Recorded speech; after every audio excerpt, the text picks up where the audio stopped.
Yeah, we will no longer have any children at Club Boulevard. Wow. Good Wow. moment. End of an era.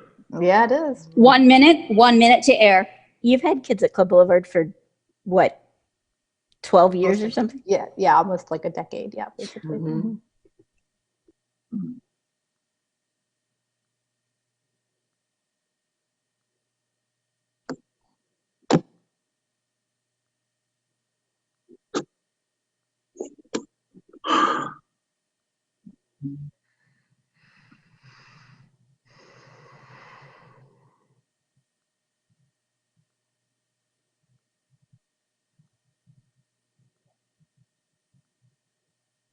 30 seconds.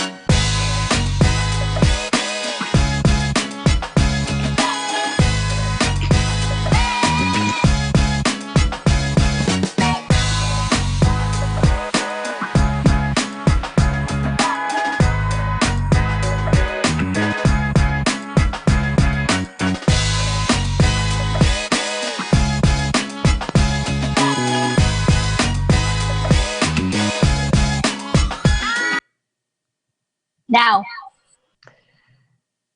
Good afternoon. I want to call this special city council meeting to order at 3 o'clock on June the 10th. And I want to welcome everyone who's with us today, either whatever way in which you are viewing this meeting. And I certainly want to welcome my colleagues. Madam Clerk, will you please call the roll? Mayor Schul, Here. Mayor Pro Tem Johnson, Here. Councilmember Caballero, Here. Councilmember Freeman, Present. Councilmember Middleton, Here. Councilmember Reese. Here. Thank you. Thank you, Madam Clerk. And let me just say that you came up as a very interesting shade, blue. That was psychedelic, man. That must have been very hard to achieve, but it looked great. Okay, thank you. We're now going to go to announcements by the council. And I have a couple of things that I want to raise that have attachments here, things that I've talked to you all about before, but just want to make sure that we go over today. I'll go ahead and do mine, and then if there are other announcements, I'm happy to have them. The first is a resolution in support of national action on reparations. I wanted to just, you'll see that it's attached here. I had previously emailed it to you. We have had, Deidreana has also been involved in this, and we've had great discussions with Sandy Darity and Kirsten Mullen, whose book is out.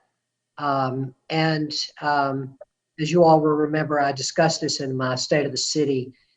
The idea here is to support national legislation on reparations, which is currently pending in Congress. And the idea is also not just to support it, but to get other people involved in supporting it, and potentially other municipalities and institutions. So I wanted to put that out there. I'm not asking for a vote today, but would like to go ahead and put it on our agenda for June the 15th. Wanted to hear if there was anyone who had any thoughts about that. Councilmember Freeman. Thank you, Mr. Mayor. I appreciate you taking my idea and moving it forward. I just wanted to add that I noted with the splitting out of the conversation that I also would like to bring forward a Juneteenth resolution in recognition of the 1619 project and the work that's been done to highlight the history of African Americans in this country. And so I just want to make sure that I also include that piece is been pulled out of the reparations resolution, and it'll be separate, but the two of them go together. And so that would also be included on Monday. Councilmember, that sounds good. So once you have that, if you'll circulate that to us, that'll be great. And we can get that on the agenda for the 15th. And without objection, I'm going to have these on consent. Is everybody okay with that? I see some thumbs and good. Thank you. Thank you. Thank you. Now we'll move on to the next item, which is also under announcements, which was the email I sent last week prior to our last meeting regarding the Housing Bond Implementation Committee. And we discussed this quite a lot prior to COVID-19, but I hadn't taken any action on it after everything was happening. But we've been hearing from a lot of people and our staff that they'd really like us to get going on this. And so I sent you all this outline again last week. And what I'd like to do today is go ahead, suspend the rules and vote, and to initiate this process so we can go ahead and get the bylaws written and get all the things needing to happen that need to happen. The key elements of this are that the committee will have a 6-year time limit, will sunset after that time unless extended by the council. That the members of the committee will serve 3-year terms, and each can serve 2 terms if reappointed. The committee will consist of 13 members, including chairs. The committee will meet quarterly. The committee co-chairs will report to the council every 6 months at a work session. And the committee will consist of the 2 co-chairs, 6 at-large representatives, and 5 people representing the following categories. You can read these here, but they are DHA resident, another resident of affordable housing, formerly homeless individual, a member with expertise in real estate development, and a member with expertise in housing finance. So that's my recommendation, and would like to go ahead and move that forward so that our attorneys can get thinking about writing the bylaws. And so am now interested in hearing any discussion or thoughts that you may have.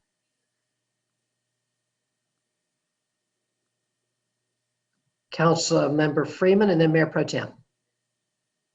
Thank you, Mr. Mayor. I apologize. I hadn't seen the email until now, and I appreciate you putting forth more around who would be on the committee. I would, however, like to make sure that it's noted that Communities in Partnership is also doing affordable housing in Durham and has been very active in East Durham, and I would love to see how they could also be included in this conversation.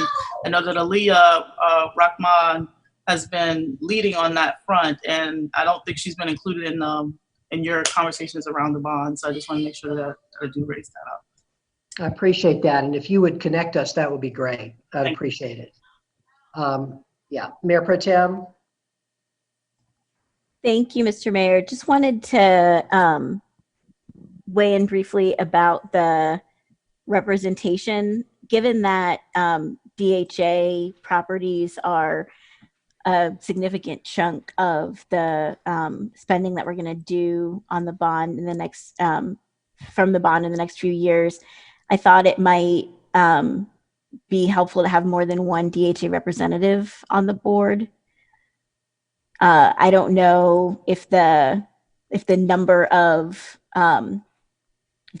representatives listed, like if you feel strongly about the maximum, but maybe we could have 1 or 2 more DHA reps come from the 6 at-large representatives. I don't feel strongly about the number. If we wanted to go up to 15, add a DHA, another DHA resident, and then just another at-large, that would be fine. I would be happy to go either way.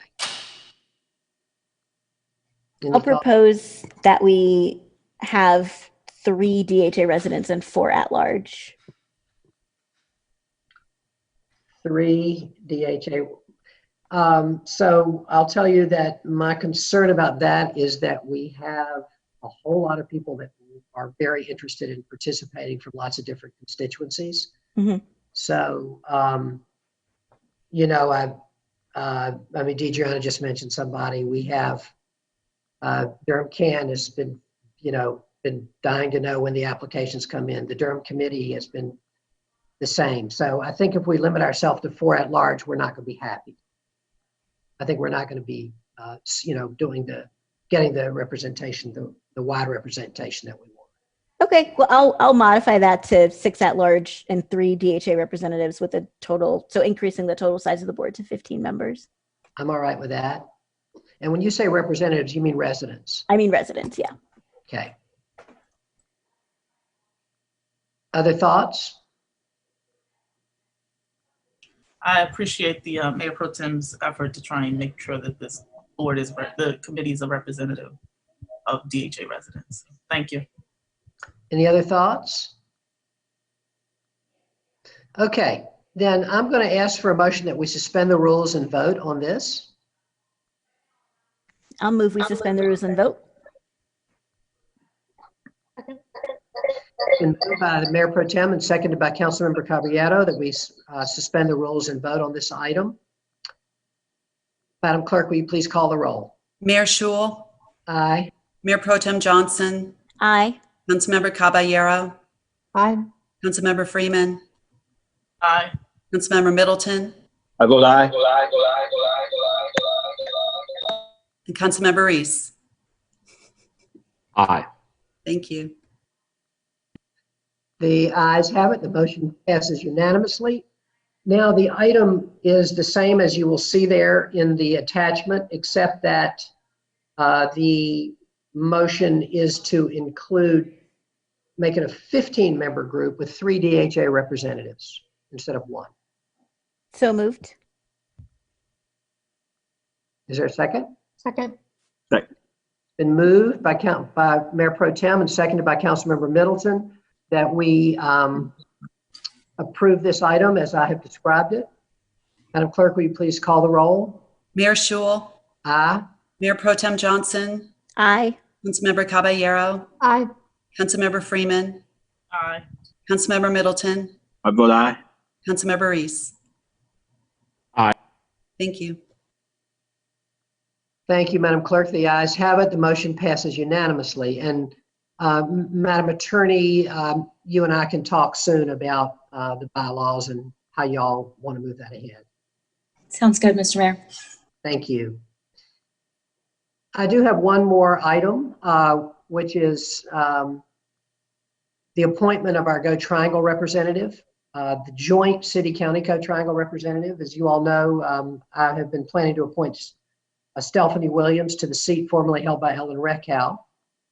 And normally I make all these appointments to Go Triangle and these other boards of our own members, but I realized that I really should bring this to you all today because Stephanie is not a member of our council. I hadn't thought about that ahead of time, but I did start thinking about it last week.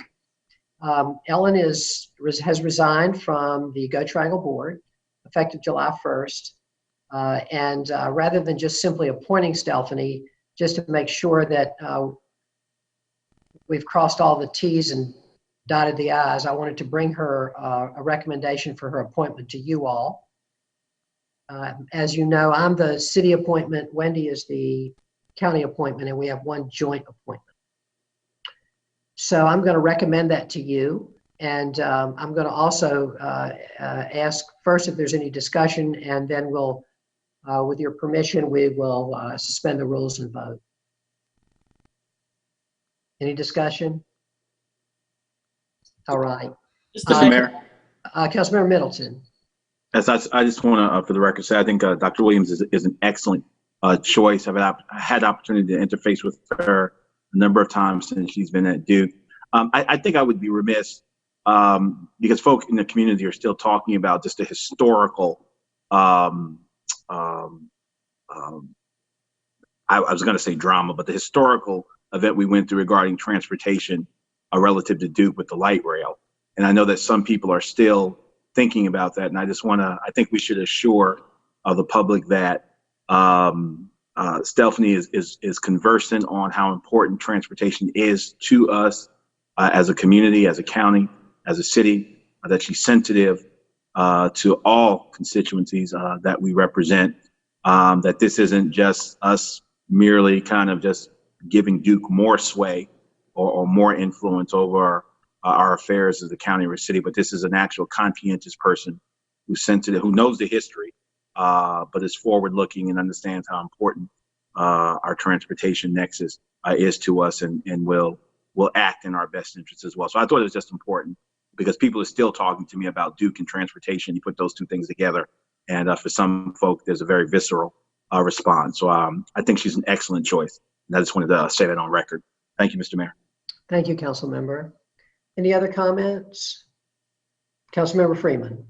Thank you. I appreciate Councilmember Middleton's comments. I won't beat that dead horse, but I also can speak to the work that Stephanie Williams has been doing in the community. I can appreciate why you would choose her as a member of the Go Triangle Board. I think she would be phenomenal. However, I do have a problem with moving it through without having some conversation, or a little bit more conversation. I would like it to be something that we actually share out a little bit more widely than a special meeting, because it just seems like this isn't something that falls into the line of normal business, and so it's just a little off.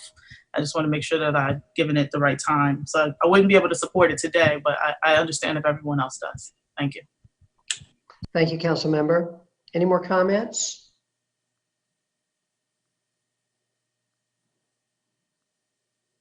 Okay. So I will entertain a motion that we suspend the rules and vote. Move to suspend. Second. Moved by Councilmember Middleton, seconded by Mayor Pro Tem, that we suspend the rules and vote. Madam Clerk, please call the roll. Mayor Schul, Aye. Mayor Pro Tem Johnson, Aye. Councilmember Caballero, Aye. Councilmember Freeman, Nay. Councilmember Middleton, I vote aye. Councilmember Reese. Aye. Thank you, Madam Mayor Pro Tem. Thank you, Madam Clerk. The ayes have it. The motion passes 5-1. Now I'll accept a motion to appoint Stephanie Williams to the Go Triangle Board. So move, Mr. Mayor, with So honor. moved. Been moved by Councilmember Middleton. Is there a second? Second. Second by Mayor Pro Tem. Madam Clerk, please call the roll. Mayor Schul, Aye. Mayor Pro Tem Johnson, Aye. Councilmember Caballero. Aye. Councilmember Freeman, Nay. Councilmember Middleton, I vote yay. Councilmember Reese. Aye. Thank you. Thank you, Madam Clerk, and thank you, everyone. The motion passes 5-1. Thank you all for indulging me today with those items. It's one of these situations where our meetings are different than they used to be, and appreciate you all involving me. Are there other announcements by members of the council? Councilmember Freeman. I would just like to congratulate my colleague, Councilmember Caballero, for being appointed to the MPO board. I think that's a great addition to the two of you, being the mayor and Charlie Reese on the board. And I appreciate Councilmember Caballero taking on the additional charge to serve on that board. Thank you. Thank you. Thank you, council member. I'm looking forward to being off of that board when we get our new council appointment. But it is a great board. It's just a demanding board. But thank you very much. And I agree. Any other announcements? All right. Then we will move to our next item, which is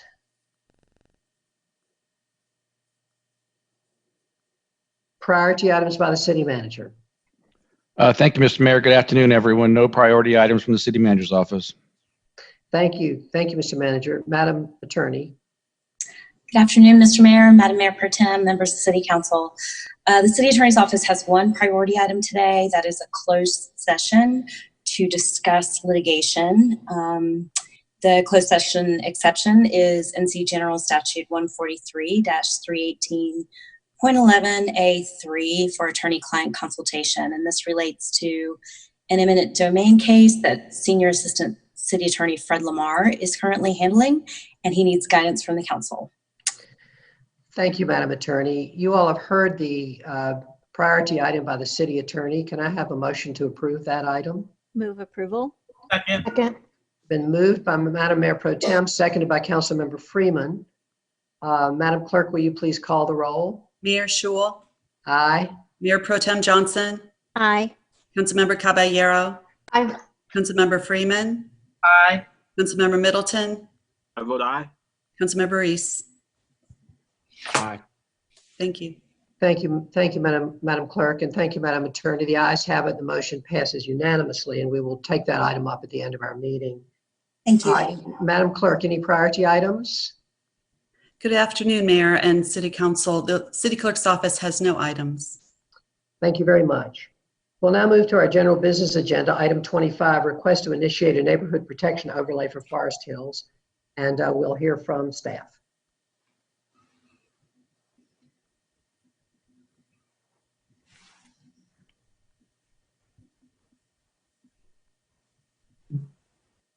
Good afternoon, Mayor and members of Council. I am Scott Whiteman from the Durham City County Planning Department.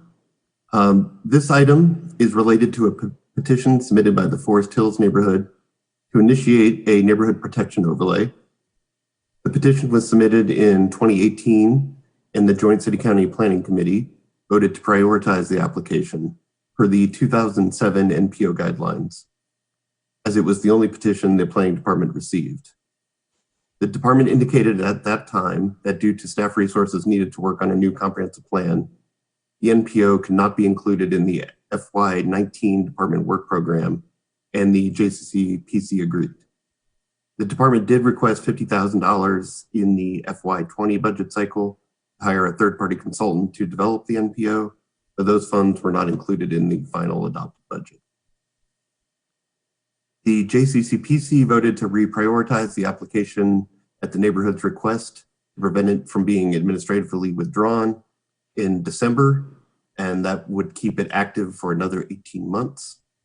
Since the comprehensive plan will still be under development for the next 2 years, the department does not believe we will have the staff resources available to work on the NPO at least until that is finished. So funding for a third-party consultant would be the only way for any work to begin. The reason for this request is to ask Council to determine if the development of this NPO should be a priority, and if so, to direct the administration to provide the necessary resources. The alternative would be to vote to not initiate the NPO, which would withdraw the application and would allow the neighborhood representatives to resubmit it at a later time when we have the resources available to complete it. The planning staff recommends that the Council vote to not initiate the NPO for the reasons that we stated in the agenda memo, though primarily because the proposed elements to regulate that were provided in the application are in direct conflict with several of the policy directions that we have received from Council on some recent decisions. With that, I'd be happy to answer any questions Council may have. Thank you, Mr. Whiteman. It's good to see you virtually. Mayor? Thank you for your report. I'm going to now, you've heard the report from staff. This is actually not a public hearing item, is it? I'm about to open a public hearing that doesn't exist. But I'll first ask, are there questions for our staff? Okay. Councilmember Middleton, did you have a question? I do, Mr. Mayor, and you said this is not a public hearing, so we're not going to be hearing from any residents there. This is GBA, and I was going to ask if the clerk, if we have anyone to speak to this item, but I was going to see first if council members wanted to have any questions. I'll reserve. Okay. I'll reserve my question if we do have anybody, Mr. Mayor. Thank you. Sure. Madam Clerk, do we have anyone who signed up to speak on this item? We have one person who raised their hand, and I will unmute them. Thank you. Yes, hello, Council. Am I able to be heard? Yes, I believe this is Ms. Pless. Yes, it is. Hello, Mayor Schul and members of Council. Thank you very much. Yes, I just wanted to call in. I sent in a letter to Council on this item addressing how the NPO application and an NPO petition are not the same thing, and how that list of elements that was just referred to in staff's memo, in fact, might not really apply, because again, the application does not prescribe the parameters of the NPO. That would be the business of the petition, which we have not yet been permitted to develop.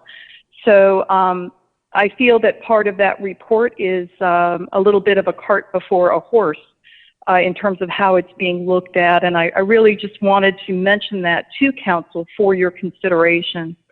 Beyond that, I also wanted to highlight the fact that the timing of this is actually rather prescient, given that recent global events have highlighted the importance of urban forests and green spaces and their impacts on community mental health and physical health during the pandemic.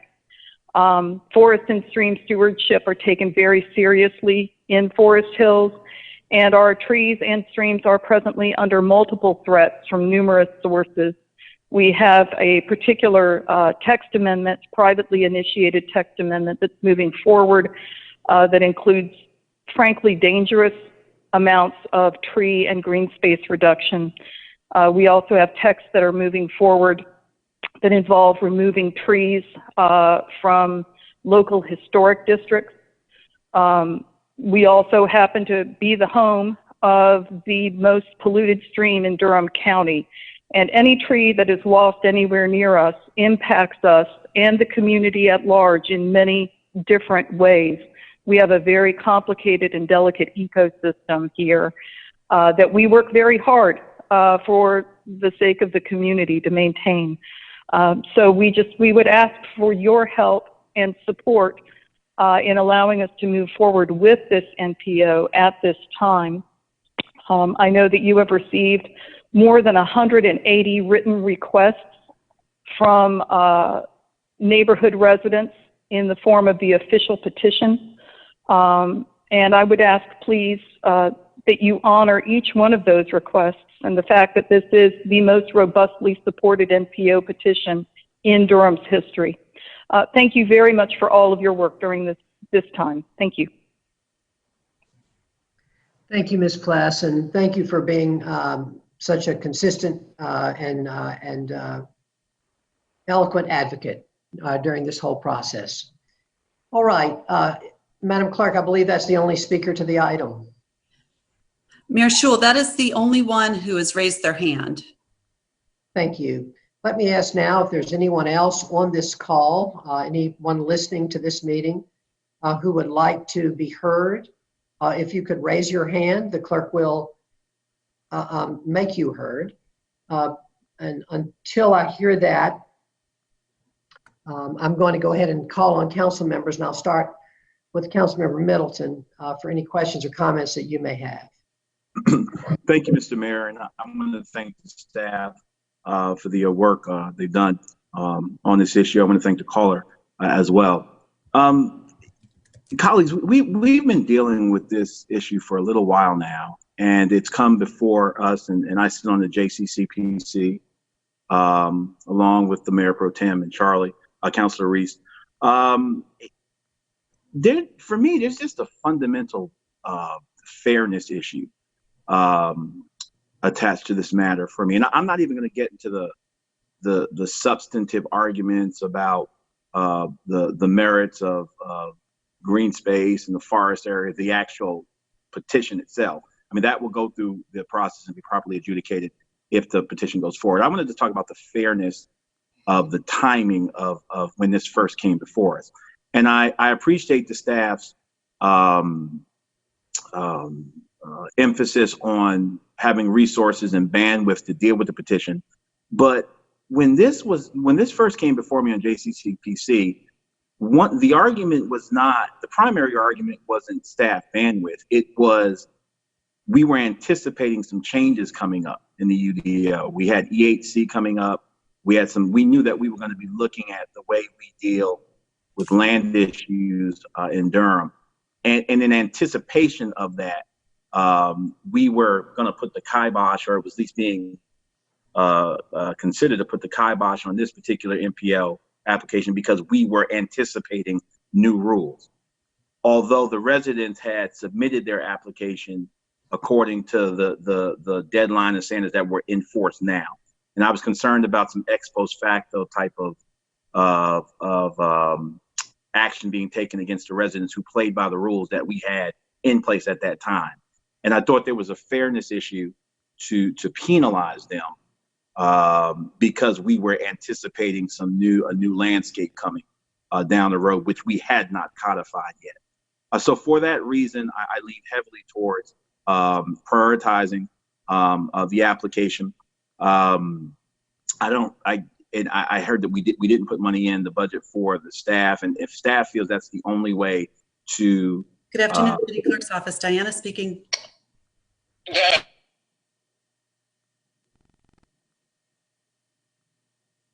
Continuing, if we didn't put money in for the staff to work on it, I get that, but the primary argument that I recall was not staff bandwidth. It was we were anticipating EHC, we were anticipating the comp plan and all other things. And for that reason, I'm still concerned because they made the cut. They applied under rules and standards that we had in place at that time. So I've still got some issues with fairness. I'm curious to hear from my colleagues. So I'm leaning towards and of the mind to still prioritize this application and whatever the merits of the application are, that to give them their fair chance to have the hearing during the full vetting and adjudication process of an MPO. But I have a concern about fairness to the residents of Forest Hill, since they did start this process according to a deadline that we had established, and played by rules that we had established. And I know some things have happened since then, and for us now to look at some of the decisions we made as a council and talk about the MPO being consistent with decisions we made is precisely the concern I had when this issue first came before us, this ex post facto kind of measuring where this MPO application stands against things we've done since they applied under the original rules, original standards. So those are my concerns. I'm curious to hear staff response to that and my colleagues as well. And I look forward to the discussion. Thank you, Mr. Mayor. Thank you, Council Member. Mr. Whiteman, could we ask you to address those concerns? Certainly, and Councilmember Middleton is correct. This application was submitted. The petitioners did follow all of the rules that were in place at the time. I think there were several reasons why we, as staff, told the JCCPC that we couldn't work on it. Having the staff resources was one. Also, there were some things in the works like expanding housing choice, which this would be basically in conflict with. And then also, we at the same time were proposing some changes to the NPO process, to the UDO, which is later on your agenda today, to kind of fix some of the issues that we've found with the NPO process through our experience through the last several NPOs. So I think it would be important to discuss in more detail what you put in the memo regarding the ways in which this is in conflict with expanding housing choices. I think that I see Mr. Young, he may also have some comments. Thank you, Mr. Mayor. I certainly would co-sign what Mr. Whiteman just said, but also add to Councilmember Middleton's question or comments that we are, as you well know, in the midst of the comprehensive plan update. And of course, that's a citywide look at growth and development issues, ensuring that there's an alignment of policy and that candidly, that the costs and benefits of growth are shared equally and fairly across the neighborhoods in the community. So we think that the concerns expressed in the application can be well addressed through the comprehensive plan process. And we do feel like there's at least some redundancy of effort that goes into an MPO process. So just wanted to get that in. That is in our memo, but I wanted to get that on the record in addition to what Mr. Whiteman said. Thank you, Mr. Young, and good to see you as well. If we could, Mr. Whiteman, could you describe the specific ways in which you've talked about the NPO being in conflict with the EHC, with expanding housing choices? I don't want to use too many initials, but if you could describe some of those specific ways. So in the submittal that we received, it would limit the residential use to single-family residences only, so that would prohibit duplexes, which were now permitted. It would prohibit flag lots, which would not allow the small house, small lot option. It would, the lot sizes that are in lot widths they are proposing are the exact same as what the current zoning allows, so that would actually have no effect at all, but would as written, would prohibit any of some of the small lot option as well. And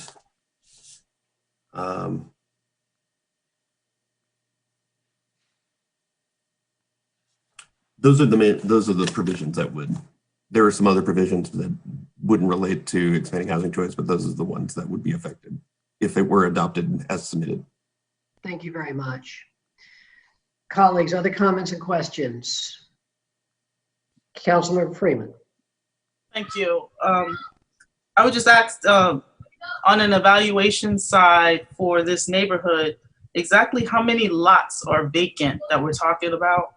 And is this limited to new construction? Like, I mean, I think, is this tied to new construction or existing construction? Like, how does this prohibit, I guess, expanding housing choices is what I'm getting at. I'm not understanding that at all. So the NPO can be crafted. Since the text isn't crafted yet, there's no definitive answer to that. I can say that the previous two NPOs that were adopted did apply to both existing development, to additions to existing houses, and to new development. So if the lot sizes and flag lots were limited, then that would prohibit any new development that met some of the options available that were approved under expanding housing choice. So there are flag lots in the neighborhood? Yeah, the flag lots and the minimum lot sizes in particular, and the single family residential use only. And would you say that those things could be you're saying they could be crafted into the MPO and reflective of the EHC or expanded housing choices? And I would just like to say that my questions and my understanding of how the neighborhood protection overlays work, it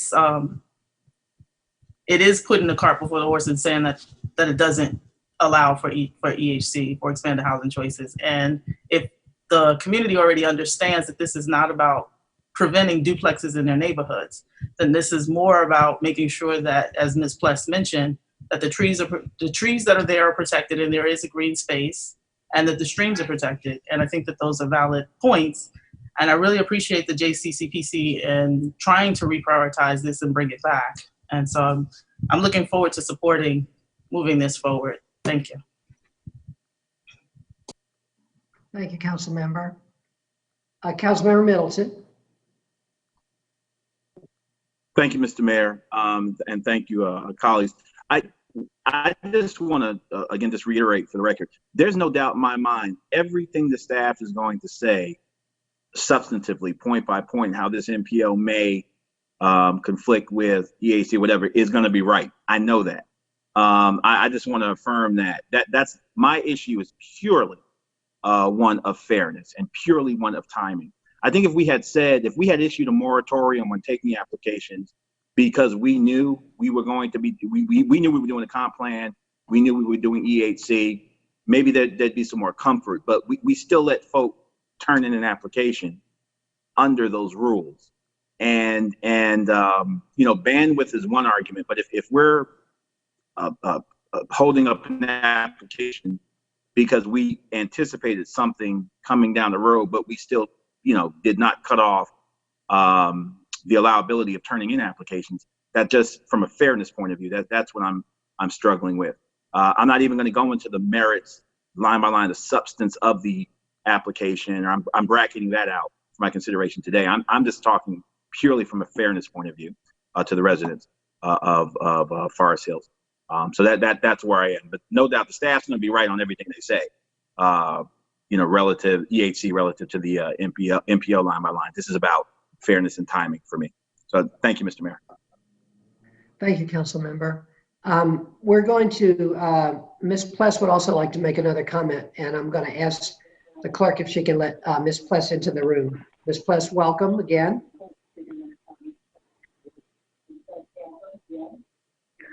Yes, hello. Am I being heard? Yes, you are. I'm so sorry. My connection is very awkward. I apologize. Yes. Oh, sorry. I'm hearing reverb. So yes, I simply wanted to point out, and this was part of my letter as well, that at the time that the NPO application was submitted, that list that is being referred to with such specificity by staff today was presented to us as a required item for the application that was folded in specifically with the understanding that the items on that list would change over time. In other words, these items are not do or die items for the neighborhood. We were told to merely list anything that we might consider working on in the future on that list. And so I do feel that it is perhaps a bit of a mischaracterization to try to paint the neighborhood into a position where what is on that list represents the definitive body of what our ultimate NPO petition, if it is ever allowed to be written, would read. Please, we would ask for fairness. We would ask for an opportunity. We were told to just list everything in the kitchen sink we could think of, and now I feel like it's being used as a tool against us, and it is difficult. Thank you very much. Bye-bye. Thank you very much, Ms. Pless. Mayor Pro Tem. Thank you, Mr. Mayor. I have a question for staff. Is there anything in our NPO process that would give residents the impression that submitting an NPO then necessarily leads to staff working on it?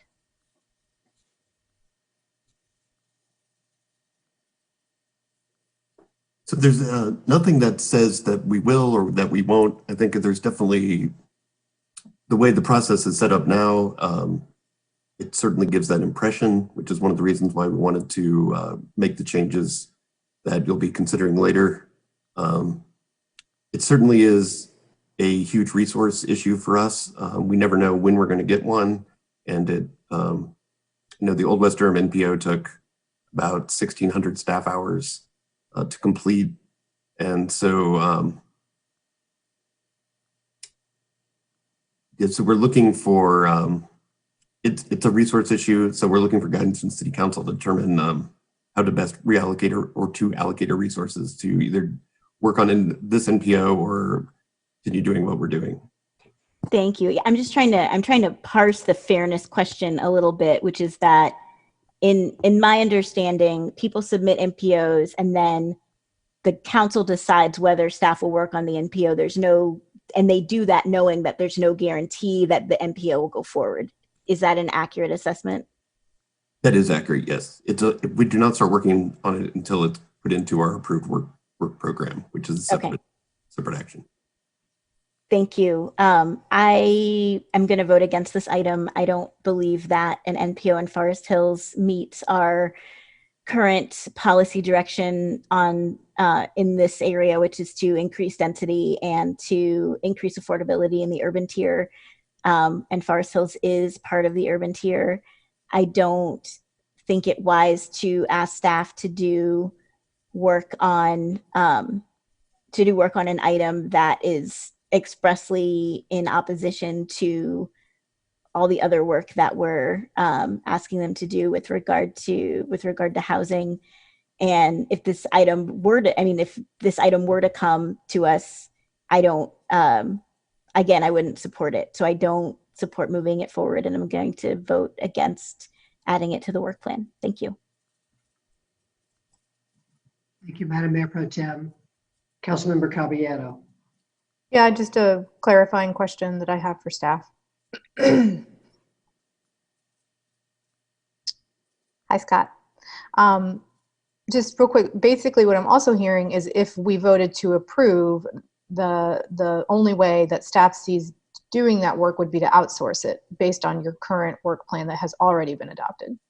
That's correct, yes. We would anticipate for the next 2 fiscal years to be the case. And is that where was the $50,000, is that what your estimation would be to hire said a consulting firm? Yes, that's correct. Thank you. Thank you, council member. Any other questions or comments for Mr. Whiteman? Council member Freeman, and then council member Reese. Thank you. I just wanted to ask, how many other actions in the planning department can the neighborhood actually initiate as a resident in the community?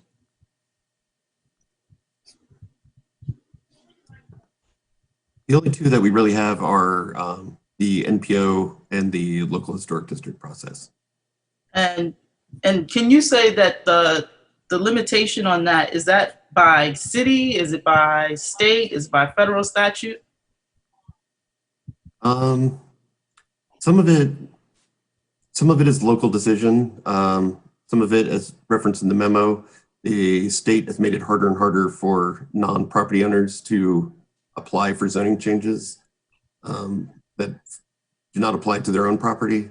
So it's definitely not a federal issue. It's more of a local decision about how to allocate our resources, and state decisions that make it hard to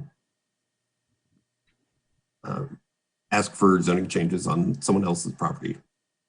And that's in regards to just you know, what you're saying is the property rights argument has been made, and so folks in the community don't have an opportunity to ask for or request a neighborhood protection overlay, and that has been an overarching factor in this, and why from 2018, I know I've been continuously saying, like, this is you're leaving folks no opportunity to have say so on what their neighborhood looks like.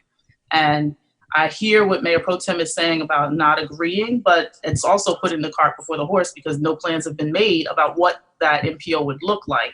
And so I hear Councilmember Middleton is saying not going into the details, but I feel like it's really unfair that the details are what's being used against this neighborhood. Because if it were a Black neighborhood, I would be saying the same things in that it's important to make sure that the people that live around that neighborhood have say so in what it looks like. And I want to make sure that it's clear that the limitation has been made through the state, and we're carrying it through as if it's the rule here locally, and it's really concerning. And so I just want to make sure that piece is not left out of this conversation. Thank you. Thank you. Councilmember Reese. Thank you, Mr. Mayor. I had a question for Mr. Whiteman. It was my recollection at Joint City County Planning that the reason we were asked to prioritize the NPO application by the neighbors was that had we not done that, they would have had to reapply under the new rules. Is that roughly correct? That is correct, yes. Right. So to my mind, thank you, Scott, I appreciate it. To my mind, that was what I recall about the procedural fairness, kind of ex post facto concern that I remember from being in Joint City County Planning, was that we voted to prioritize the application because to do otherwise would have meant that the neighborhood would not have had an opportunity to keep going forward with the process that they began in good faith. And I think one of the reasons I voted to prioritize it was because of that basic fairness and process issue that Councilmember Middleton so rightly brought up, but also to, I guess, hasten the day when we got to this decision point about whether or not to move the application forward and and ask staff to devote time, energy, and money to developing the MPO application or petition. And from my perspective, it doesn't really matter at this point in time what the NPO proposal would eventually contain or not contain. I'm completely agnostic about that. For me, the issue is we are embarking and have already embarked on our new comprehensive plan. That work is burdened to a considerable degree by the circumstances we find ourselves in with the global pandemic of COVID-19 right now, and to ask our staff to set aside time, energy, and money to work on this when many of those issues are going to be discussed, and the council is going to make decisions about that in the context of the comprehensive plan review or comprehensive plan creation. And for that reason, I just think this is absolutely the wrong time to move forward with an MPO application in the city as we are embarking on the other important work. The time, energy, and talent of our planning staff is not infinite. If it were, there were lots of things we'd ask them to do. But it's really important to me that they get this right. And I believe that if done right, that work around the comprehensive plan will incorporate all of the concerns that are being raised by the Forest Hills neighbors right now. And that is where I think the city should be focusing its energy. And so irrespective of what's on the list, I just want to make sure, Ms. Pless, you understand from my perspective, that doesn't color my sense of whether or not this should go forward at all one bit. It's not about what might be in a future proposal. It's the fact that, in my opinion, this is exactly the wrong time to be considering any NPO as we ask our staff to do the heavy lifting on the comprehensive plan. I think that's where we need to focus staff. That's where they have told us they need to focus, and I want to support that. So that's why I'll be voting against the measure today. Thank you, Council Member. Are there any more comments by members of the council? Any more comments by members of the council? Did I see Councilmember Middleton or no? No, okay. Any more comments by members of the council? Okay.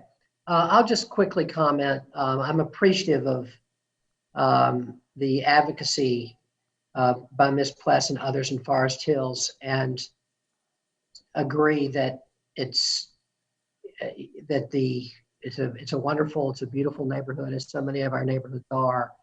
And I certainly understand her concern about trees and green space, and the mentions that she made of future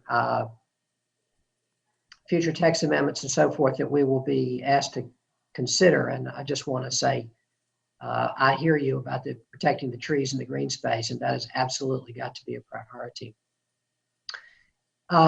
In terms of this item, I appreciate everybody's comments, and I think they're good arguments on all sides.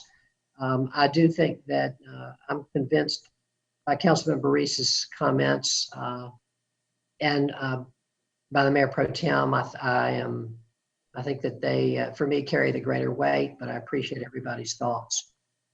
All right.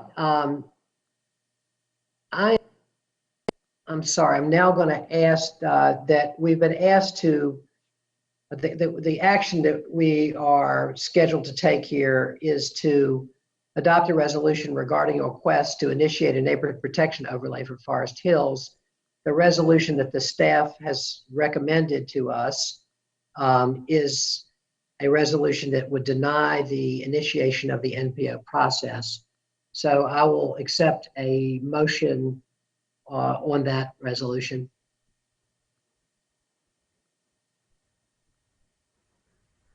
So moved. Is there a second? Second.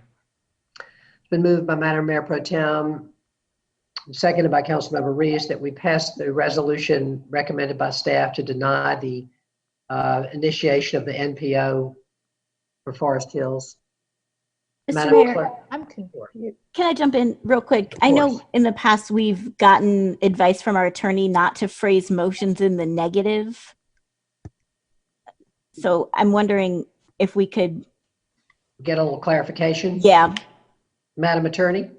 Phrase the motion in the affirmative. Yes, that would be correct. So I was, the affirmative would be that we Move to approve or move to adopt. move to approve the resolution presented by our staff. Correct. I want to make it clear that that resolution is recommending the denial of the NPO. So there's a motion on the floor that we approve the resolution recommended by staff, and it's been seconded. Councilmember Reese. Can I just get confirmation from our city attorney that's okay, that we're gonna vote yes in the affirmative on the resolution recommended denial, and that's okay? Right. So the motion should be stated in the affirmative, and what's giving you pause is that the recommendation is stated in the negative. Is that it? Yes. Yeah. I mean, that's fine. So you're voting to accept, Okay. yes, the resolution, the recommendation. We're being asked to accept the resolution. Mr. Mayor, I have one minor quibble about the resolution, Mhm. and that is the third and fourth whereases do not comport with my understanding of where this process sits, given that that the neighbors never got an opportunity to go forward with the process. We don't really know what the proposed NPO regulations would be, and so if it's friendly to the Madam Mayor Pro Tem, if we could strike the third and fourth whereases and move forward with just the first two, that would be my preference. I see It doesn't change the substance at all. I see our planning director may have a comment. Yeah, thank you, Mr. Mayor, members of council. So there for your convenience and use, there are two alternative resolutions. Attachment 4 is a resolution for approval. Attachment 5 is a resolution for denial. So I think whoever makes the motion could refer to the specific. There are two separate resolutions provided for your use, and you certainly could amend it as Councilmember Reese suggested.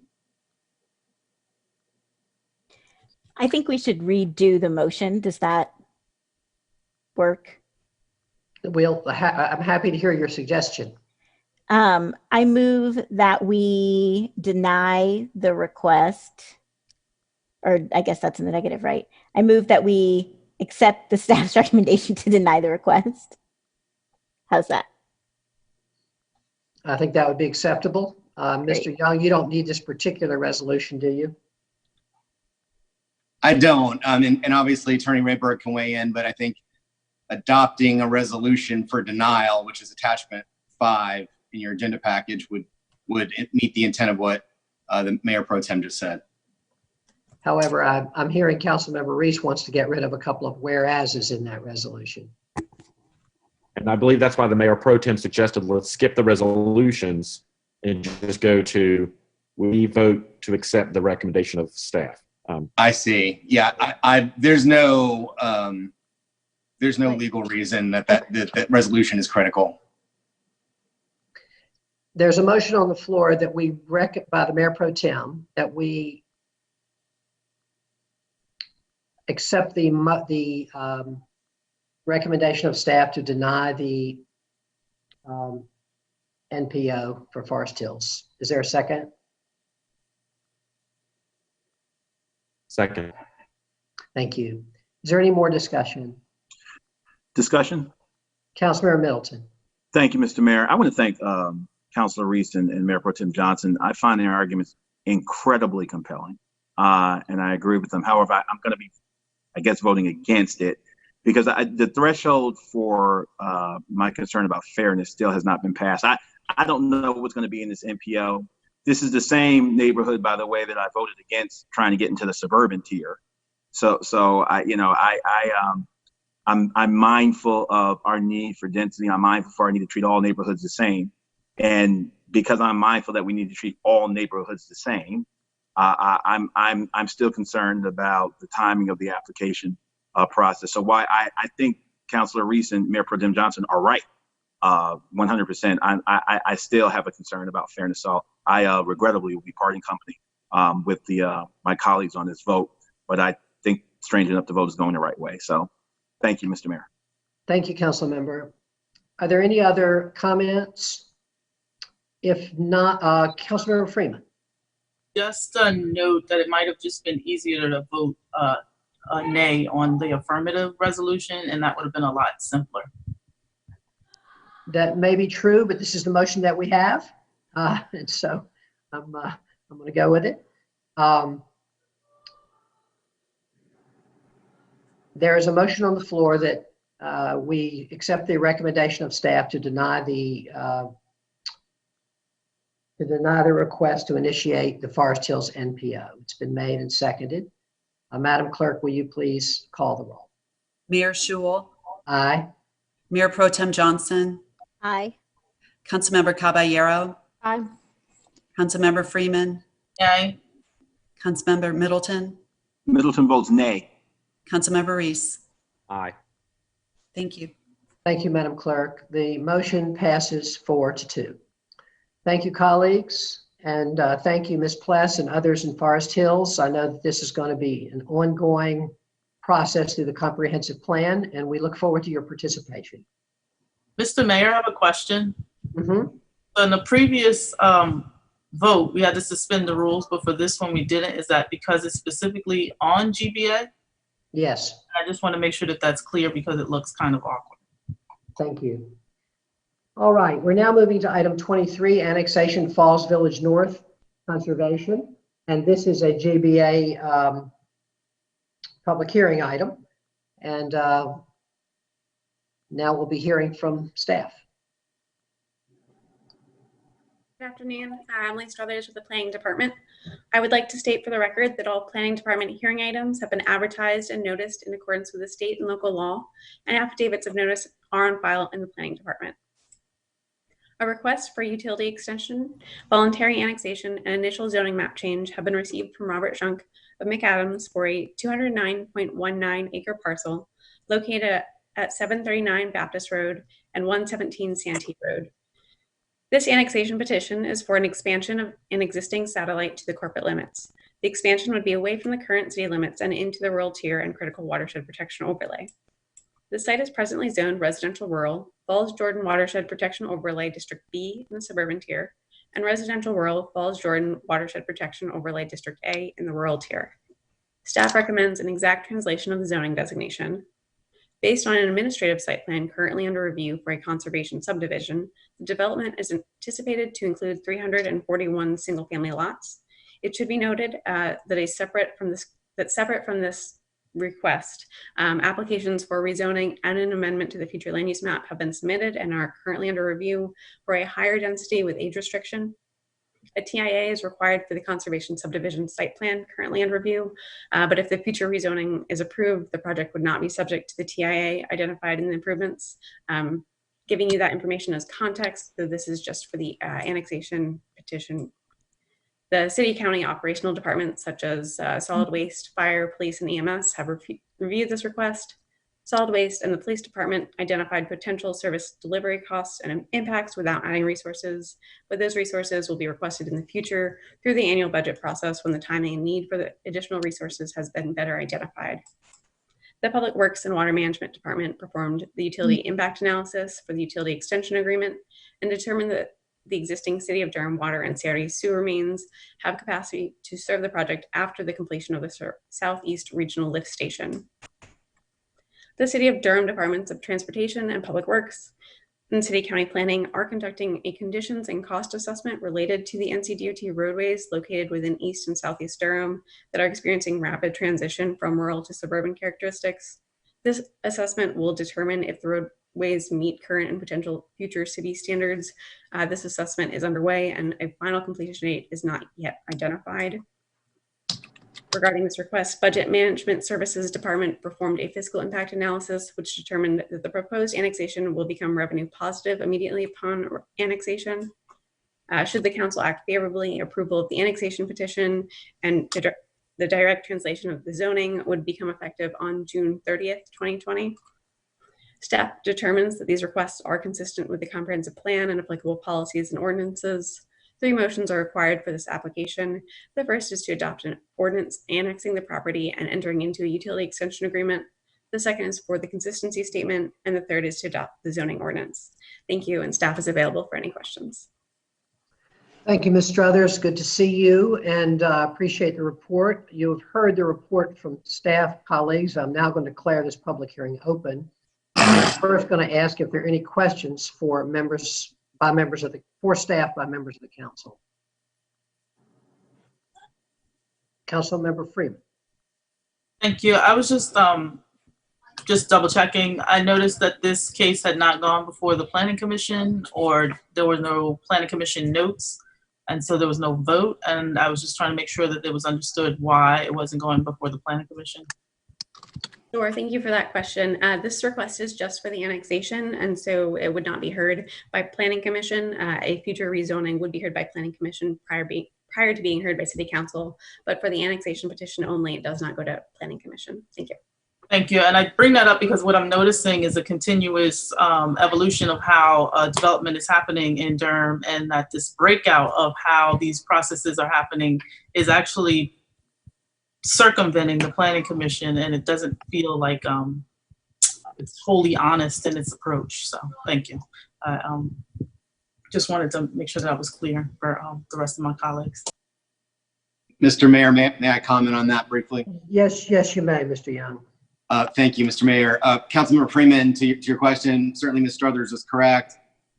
There was a resolution adopted by the Planning Commission almost 15 years ago. I don't remember the exact year. It was 2004, 5, or 6, where they agreed to not hear cases where it was a direct translational zoning, meaning it's the same zoning designation in the county as it would be in the city. So that's the case here. And we can certainly revisit that, because it is absolutely true that when a property comes into the city, the development potential is much greater because of the availability of utilities. So we can revisit that with the Planning Commission, but just wanted to reassure everyone that we're following a longstanding resolution that Planning Commission adopted in this regard. And I apologize, Patrick. I appreciate you making the clarification. I'm not trying to imply that the staff is doing anything to circumvent. It just feels a little circumventive. And I understand that that's the way it's been set up from 13 years ago. And I also understand there's a lot of dynamics in the way that cases have been handled. And as we move forward in this comp plan and the conversations around how our neighborhoods are developed and the way that developers are turning our urban tiers suburban and our rural tiers suburban, in hopes of trying to kind of end out that whole density that was spoken about earlier. I just wanted to make sure that it's at the forefront of the or at the forefront in how we're looking at these cases, because they come forward as annexations, which seems simple enough. But there's no way for me to measurably account for just how much it's going to cost the city to have this 341 single family lots online in the city limits. So it's just becoming harder and harder to say yes. That's all. That's what I'm saying. So thank you.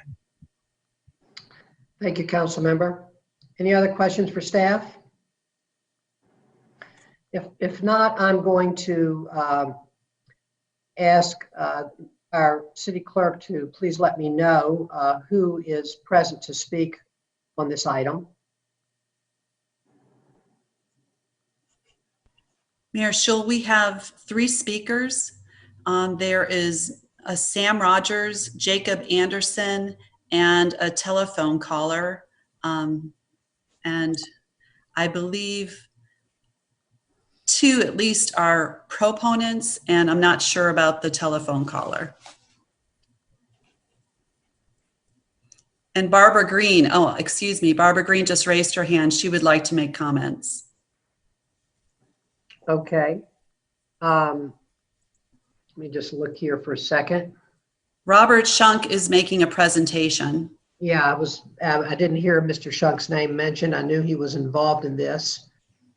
Okay, I'm going to ask the folk. Since this is a public hearing, we have certain requirements, and I'm going to ask those folks who are speaking on this item or who have raised their hand, if you could let the clerk know whether or not you're a proponent or opponent of this item. Madam Clerk, how would they let you know that? They can put it in the chat, perhaps. All right. Mr. Mayor, this is Robert Shunk. Yes, you hear sir, me? Mr. Shunk. Yes. Mm-hmm. I understand I believe from the Planning Commission last week that people that are calling in can hit *9, I think, to raise their hand if they're not on the Zoom call. Is that something the clerk can clarify? Madam Clerk, is that true? I'm not 100% on that. Yeah, I believe it's *9 if you are calling in from a telephone. Okay, Ms. Green, I see is, thank you, Ms. Green. It says that she's speaking in favor. We have Mr. Schuck. If the other folks who are involved in this, speaking on this item, could please let us know if you're in favor of the item, in favor of this annexation or opponents.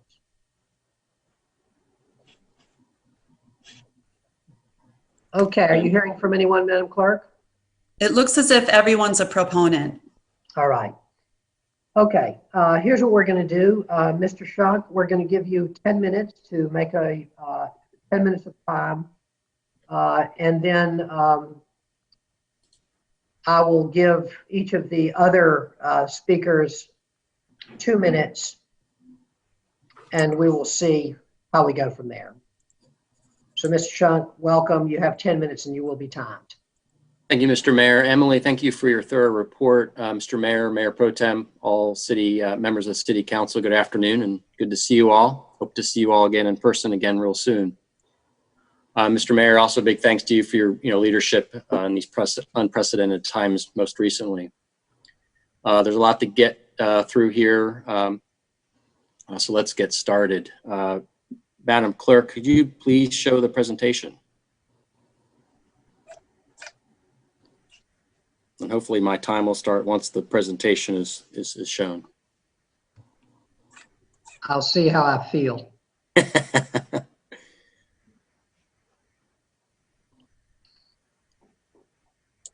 And then go to slide 2, please.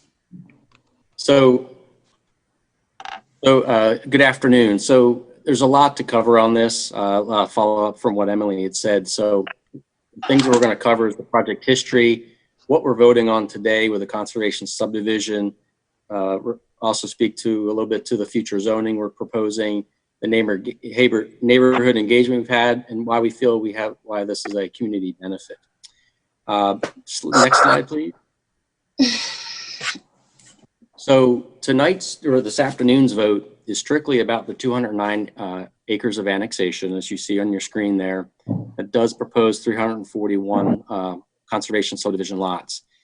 For the bigger picture, I want you to know that the area to the south, they're identified by Falls Village Golf Course, was annexed some time ago, has platted lots, and has an existing golf course. Next slide, please.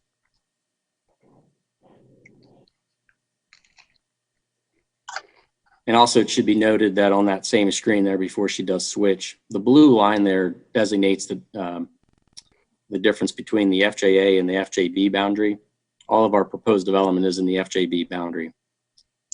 So on this slide here, again, this shows the 2003 annexation. The planning for this golf course started in 1998 with the planned residential. It should be noted that this was Durham's first conservation subdivision in 2007. And that is why we also chose to do a conservation subdivision as well. This land area here represents 65% open space.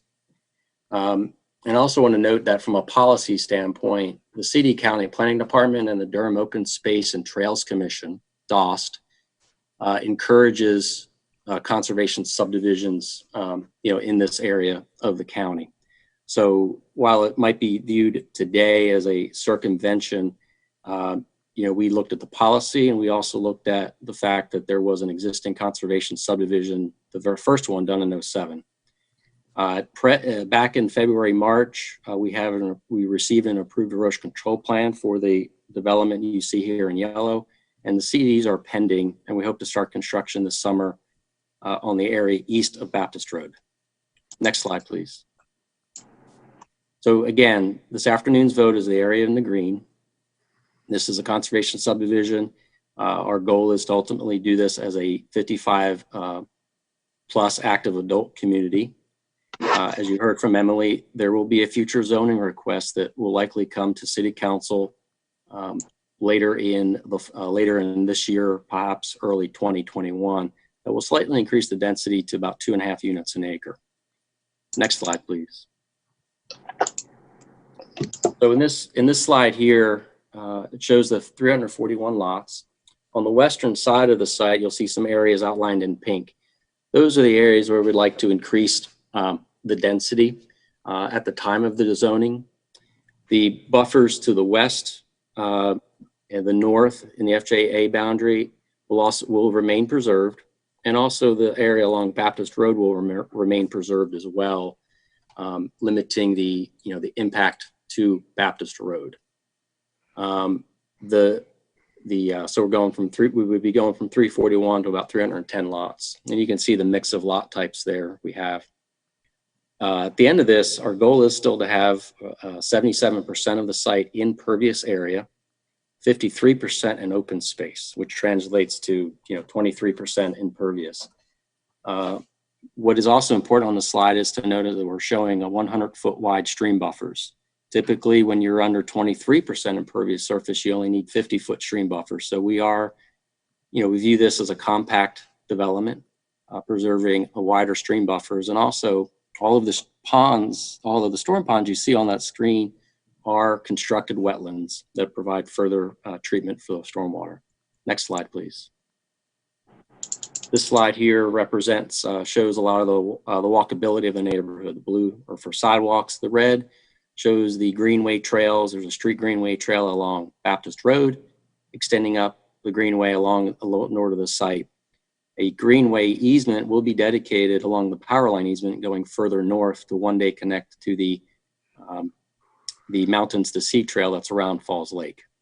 You can see we're proposing dog parks. We have several pocket parks around the neighborhood, and also a community garden that we've been talking to area residents about perhaps managing it as well as in concert with future residents. And then to the bottom there, we're proposing a highly amenitized 18,000 square foot amenity center that include a pool, tennis, bocce, pickleball, and other indoor and outdoor amenities.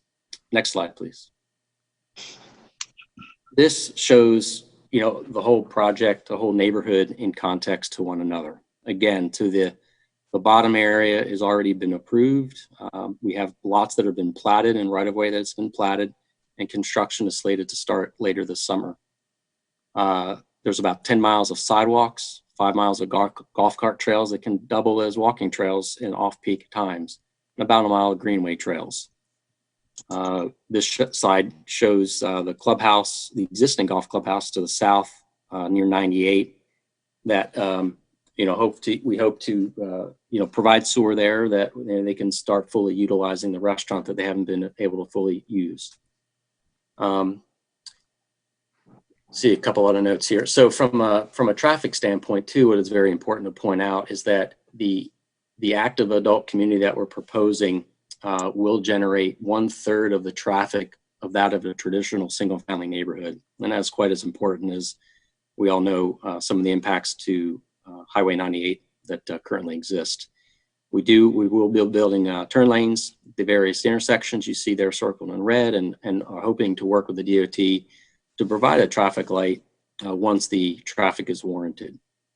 Lower left-hand corner, you'll see the Neal Middle School in context.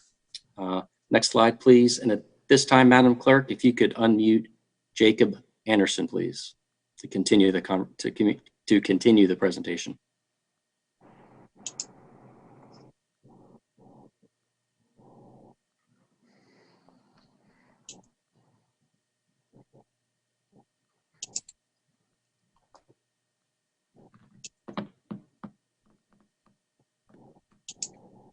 Hey, Mayor and Council. Can you hear me clearly? Yes, we can, Mr. Anderson. Thank you, Mayor. I'd just like to say really quickly that we're very proud to be here. This site is a bit of a long time coming.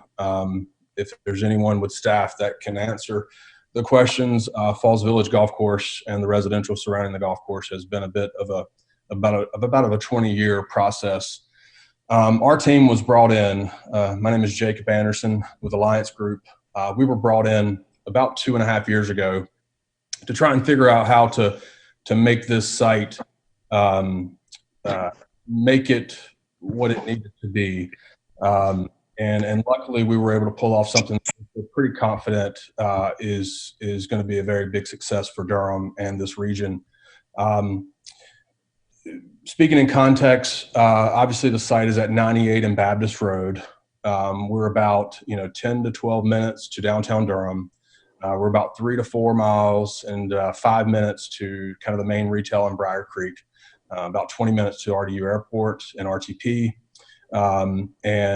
We are, near the Rolling View Marina. That's about 4 miles up the road. We'll speak a little bit to that. And we're also close to some of the retail and such at Sharon Road, as well as Neal Middle School at the corner of Baptist. Next slide, please.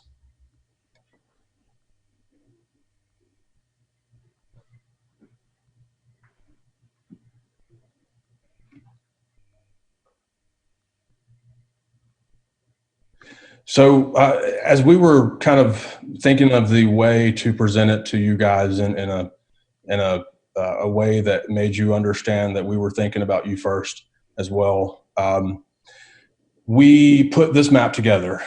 So we were fortunate enough with our project and our team to pull in the Del Webb community, and this site will be eventually about 785 lots. That will eventually be a 55 and over age restricted community, which will be housed by Del Webb. The reason why we put this map together is to show you in context a little bit of what's happened in this Eastern Durham area, some good, some bad.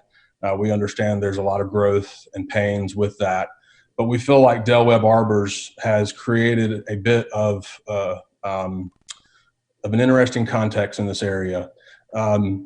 Del Webb has really flourished here. It was probably the #1 subdivision in the history of North Carolina. Coming out of the downturn, they sold 15 to 25 homes a month. And it just hit that housing market that the Triangle and Durham and other communities are still lacking the senior housing need.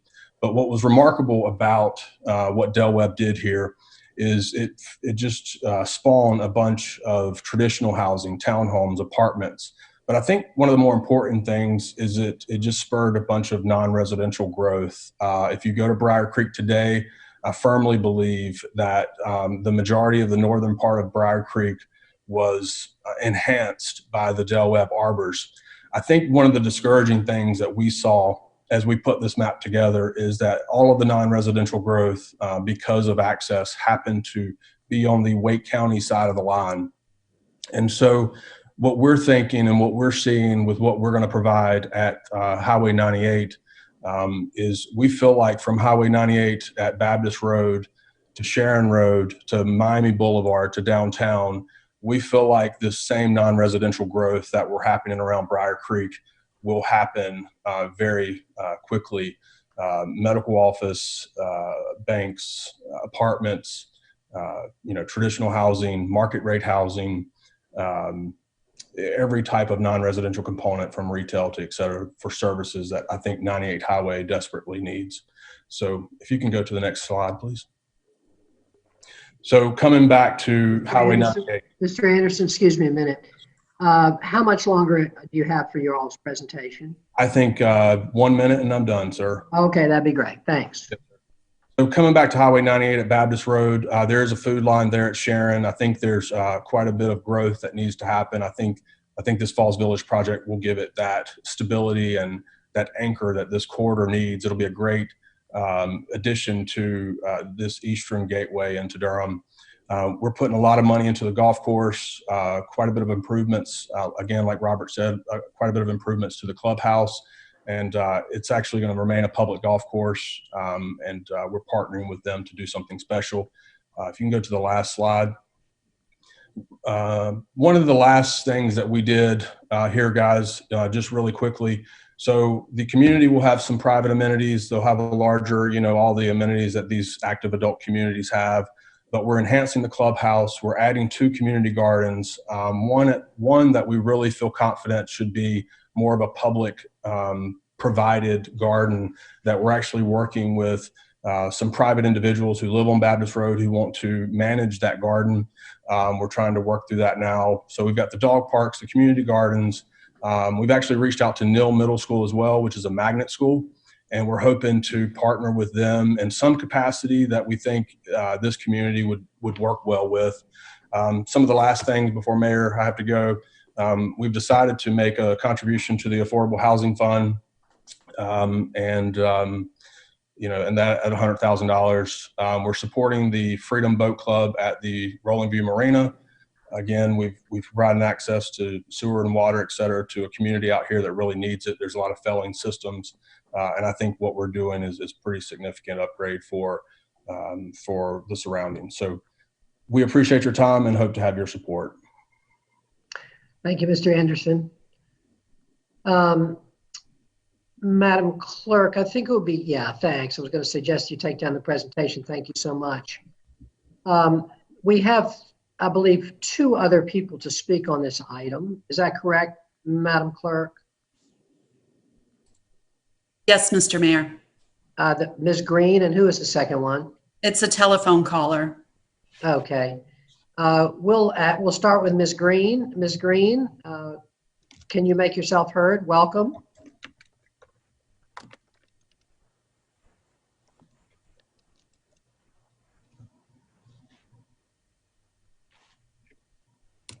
Are we able to hear Ms. Green? Hello?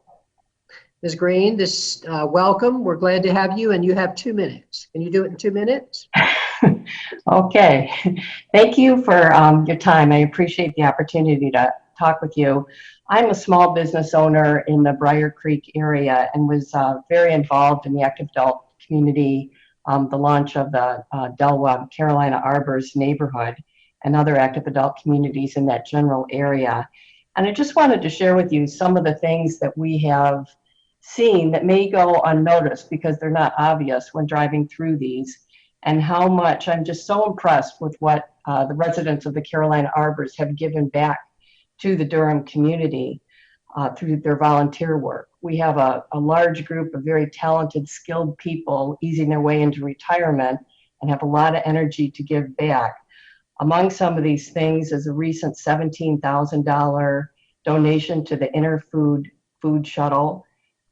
They donate consistently to the RSVP Retired Senior Volunteer Program, the Durham Tech Food Pantry, community awareness through school supplies, COVID masks, time-sensitive charity work. They've been very involved in the school, Spring Valley School, and has donated $4,000 to the library recently, and at one point this year had 40 volunteers in that school consistently. They have built a Habitat for Humanity home and are funding a second one. Very active Veterans Club involved with the VA hospital, and also consistently give to the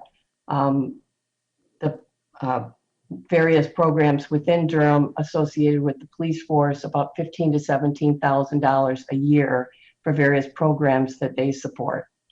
So I just don't think that that type of thing is often highlighted or perhaps even known when looking at these communities. You see the amenities, those are very iconic and visual, but I'd like to just highlight the good that these residents have brought to the area, and I'm very proud of them, and I'd like to see more of it.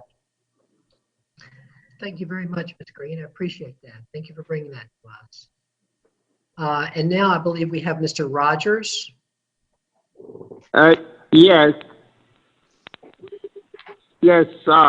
My name is Sam Rogers, and I would just like to say that my grandfather was the owner of this land over 100 years out there, right at where this project is going on, and I'm well in support of it, and I appreciate being on the conference call this afternoon. Thank you very much for your words, Mr. Rogers. We appreciate hearing from you. Madam Clerk, is there anyone else that would like to be heard on this item? Mr. Mayor, that's all I have. Thank you. All right. Council members, any questions or comments for applicant or the staff? Anyone like to raise their hand for any comments for applicant or questions for applicant or the staff? Okay. I have a question for the staff. The Associated Development Plan, I'm reading from the memo, commits to a maximum of 170 apartment and residential units and permanent accessory uses. No commercial developments included with the development plan. The applicant also proposes to change the future land use map designation, one parcel within the site area, from medium density residential to commercial. We have some comments from at least one or two planning commission members concerned about the use of the commercial designation and then without any commercial development, but rather using it exclusively for the residential development. Mayor, Mm-hmm. I think you're on the wrong agenda Yeah, item. I am. I'm on the wrong one. Thank you. I'm on the next one. I apologize. Let me go back to this one. Like, do we? And you can, of course, answer that question now. No, just kidding. But thank you, council member. Let's see. Hang on. Let me get my computer up. I know my question on one of my questions on this one while it's coming up revolves around the extension of the sewer into the rural tier and the watershed overlay. It's my understanding from looking at the map that the applicant is not planning to do that in terms of their site plan. I'm wondering from staff what kind of assurances that we have on that, and how do we get those assurances? Thank you. Thank you for the question. And if I could also just clarify one item that was brought up in the applicant's presentation regarding a contribution to affordable housing. That can't be applied at this time as this is just an annexation petition. So also to answer your question, as it is just an annexation petition at this time, if the site plan were to fall through or for a future rezoning to not be approved, the site would still be annexed. And so I don't believe we would have that assurance. So they would need to come to, they're going to come to us again for, so that the current construction is on the already annexed site.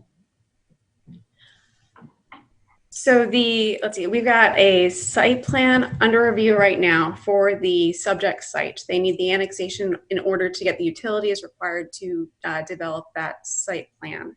The site plan remains outside of the rural tier. They intend to move their rezoning forward in order to increase the density in those locations that Robert highlighted in his presentation, and that would be through the rezoning. So without the rezoning, they could still do the, I think it was 341 referenced in the site plan.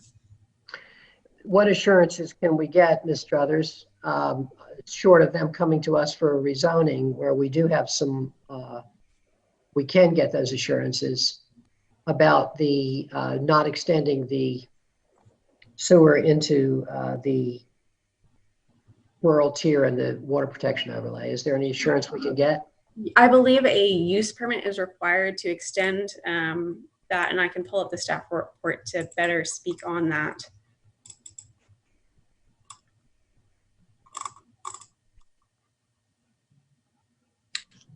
Yeah, Mr. Mayor.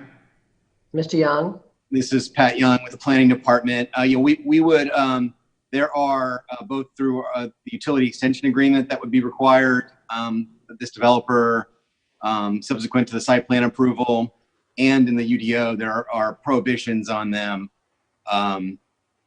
extending the utilities into the rural tier. So there are at least two means already in place that would preclude them from that. I think what we've said is, some of the amenities associated with this development could be in the rural tier, but none of the development and none of the utilities. Okay, thank you. That's what I wanted to understand. I appreciate it. All righty, I believe that is my only question on this item. Are there other questions or comments on this item? All right, if not, I'm going to declare this public hearing closed, and the matter is before the council. We are asked if approval of this would, let me get my memo up here. iPad's a little slow.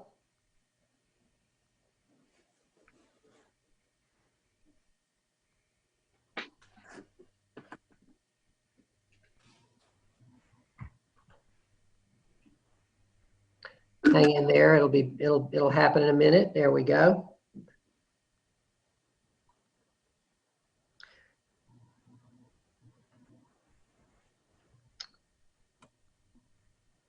We would need 3 motions if we were to approve this item. The first would be to adopt an ordinance annexing Falls Village North. The second would be to adopt a consistency statement. The third would be to adopt the ordinance amending the UDO. And I will accept a motion on this item if anyone would like to make a motion to adopt the ordinance annexing Falls Village North. Mr. Mayor, would this be an appropriate time to make some comments about the proposal? Absolutely. I apologize. Go for it. That's okay. You gave us an opportunity before the public hearing was closed, but not after, and that's generally when I do that. Please feel free. Thank you, Mr. Mayor. Appreciate that opportunity. Want to thank staff for putting together the agenda item and answering questions. Also want to thank the developer for putting together what is, quite frankly, looks like a beautiful community plan. The amenities would be fantastic. The housing looks first rate. It's obviously in a growing part of our community and near some commercial areas. So I appreciate the thought and the thoughtfulness that go into it. I'm going to be voting against this annexation petition today, and I want to explain briefly why. This is not the first one of these that we've seen come before the city council in the last year or so. Large tract of land in the county being requested to be annexed into the city for, I think, what we would all consider to be a pretty big residential development. This one is very close to Falls River. And I think that's one of the sensitivities I have about this project. But more than just where it's located and as close as it is to the floodplain, is that yet again, the council is being asked to drop a bunch of houses and the cars that come along with them along roads we don't control, can't maintain or upgrade. And the only way people can get to or from these homes is by having a car. That is not a sustainable development. And I understand that the developers here, again, who've done a fantastic job, this looks like a great place to live. If I were, old enough to live there. But the simple fact is, and our city is growing. We need more housing. Our aging population is growing, especially quickly. We need more places for them to live as well. Understood, those are givens. But with those givens, we have choices on the city council about what we are willing to allow and what we're not. And to the extent that we keep allowing these kinds of large single-family home developments to be built where in places where we don't control the roads, we can't upgrade them, and where there is no access to public transit, this is what we're going to continue to get. And irrespective of the beauty of this particular development, the thoughtfulness that's gone into its creation, the support, and again, I want to thank the folks who called in to support it because their input is important as well. I think, we have, these are the choices that we get to make. And the fact that the developer did a good job in putting together a project that looks like a lovely place to live, and the fact that they've jumped through all the hoops to get to this point, doesn't mean that we ought to reward them with the annexation. It means that they get in the door to have the conversation with us. And I also want to thank the developer for being willing to spend time with me personally twice to have conversation about what they're trying to do with this project, and think that they deserve all the credit in the world. But the problems that I have with this annexation are things the developer can't really do anything about. The other piece about this is that I have always been very reluctant to create or expand satellite annexations. They pose a unique set of challenges for city infrastructure, especially our public safety officers, whether it be fire or police. And so those are also considerations for me. Again, want to thank everybody involved, but I'll be voting against the annexation. Thank you, Mr. Mayor. Thank you, council member. Any other council members like to make comments on this item?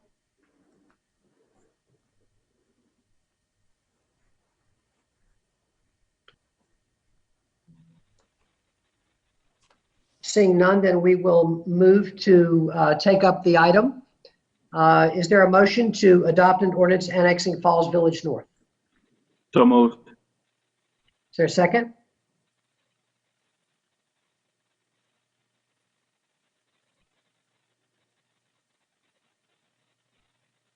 Is there a second to this item? All right. The intent of voting against. Okay, there's a second with an intent to vote against. So it's been moved and seconded.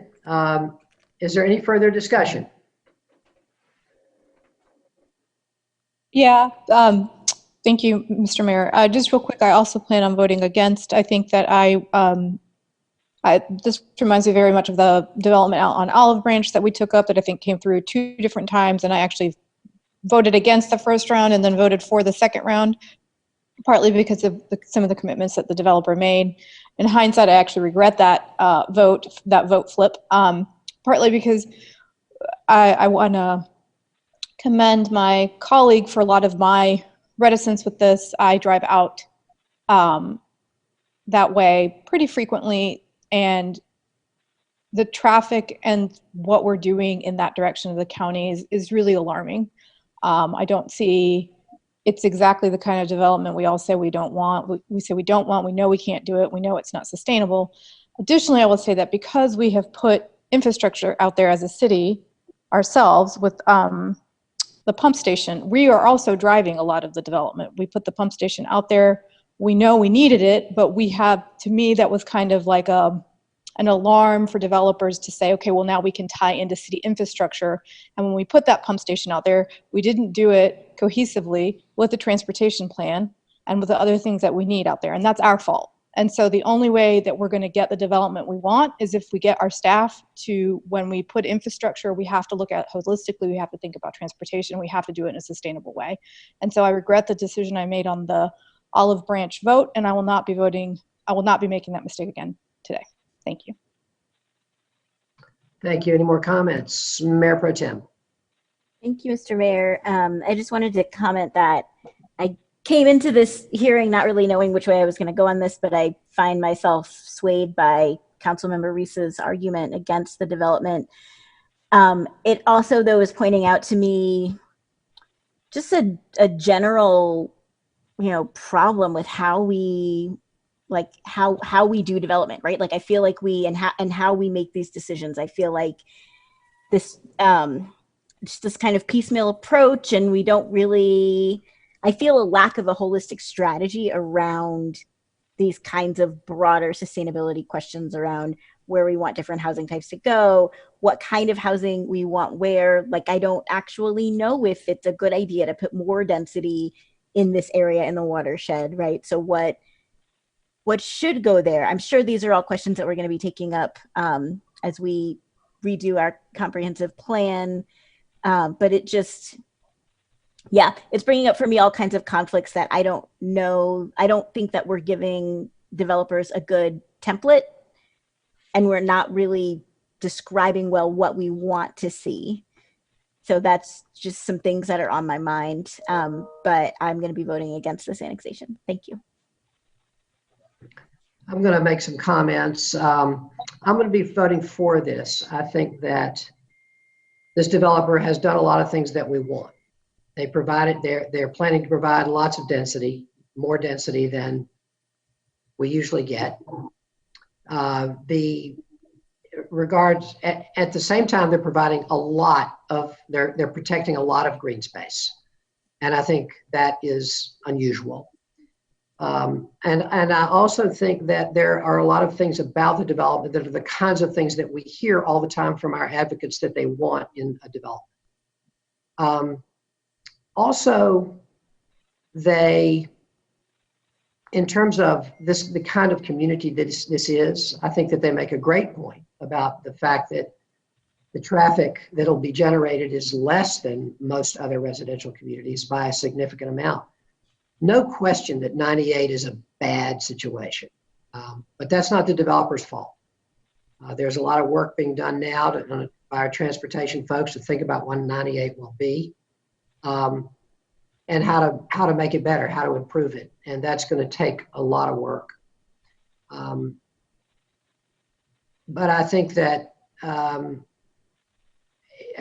in terms of the satellite issue, I understand that, but it is contiguous to another part of it, another satellite. And so I don't think it creates there any particular problems. So as I say, I'll be voting for this development. Councilmember Middleton. Thank you, Mr. Mayor. Every once in a while I have these moments that remind me of how proud I am to be part of this council and part of this discussion society. And I appreciate Councilor Reese's statements and the Mayor Pro Tem statements. Interestingly enough, I will be supporting this development precisely because of what Mayor Pro Tem said. We don't have a comprehensive strategy yet. And because we don't, I don't want to appear capricious by picking a developer here or there where I'm going to assert what I think that comprehensive strategy should be. The fact that I cannot say today that I'm going to vote consistently the same way for every single developer who comes to us from here or now, based upon my concerns about satellite developments, my concern. Listen, we've got some work to do on our transportation overall, and we need to be doing that. We need to be turning our transportation into one that's accessible and useful to all people. That's on us, not developers. And the pump station is out there. We put infrastructure out there anticipating growth, or at least it signals that we were anticipating it.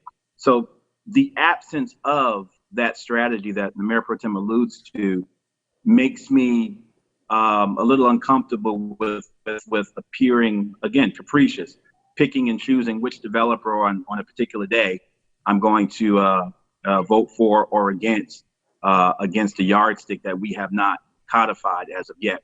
I do also want to associate myself with the things you said, Mr. Mayor, that this developer has done, indeed, with respect to this project. So for those reasons, with a clear commitment to developing that strategy and coming to some sense of a cohesive, a unified vision moving forward, we need to do that. But in the absence, I'm not going to make this developer the poster child for the absence of it today. So I'll be voting for the development. Thank you, Mr. Mayor. Thank you, Council Member. All right, we have a motion on the floor. Councilmember Freeman. Thank you. I anticipated not this situation, but I really appreciate all the comments that have been made, and I just wanted to share that in this case, like many cases, I usually have this differential opinion about satellite sites, and I really appreciate the context of how Councilmember Reese laid out exactly what the problem was with urban sprawl, and recognizing that urban sprawl has been an issue since I was on the Planning Commission, and I voted against most cases like this. I'm always compelled to vote against it more than for. This case is not about the development. This case is about an annexation, and the annexation is down 98, and I want to make sure that it's clear that this is more so about who lives down 98 right now and who will not be there if we continue to do this urban sprawl model without the transportation or the planning to make sure that the roads meet the necessary requirements, because you know what traffic is like there. And if we don't have the plans in place and we're not addressing it yet, all we're doing is putting those folks at risk. the pedestrian ability to get down the road, the consistent issues around for folks who in our community don't have access to a car. Those are all weighing in on this. And so as I weigh that against the fact that I still cannot see measurably how much it will cost the city to annex this piece of property, I cannot support an annexation. This is not about the development. This is about an annexation. And I can't support an annexation not knowing what it's going to cost the city as a whole to move forward. So thank you.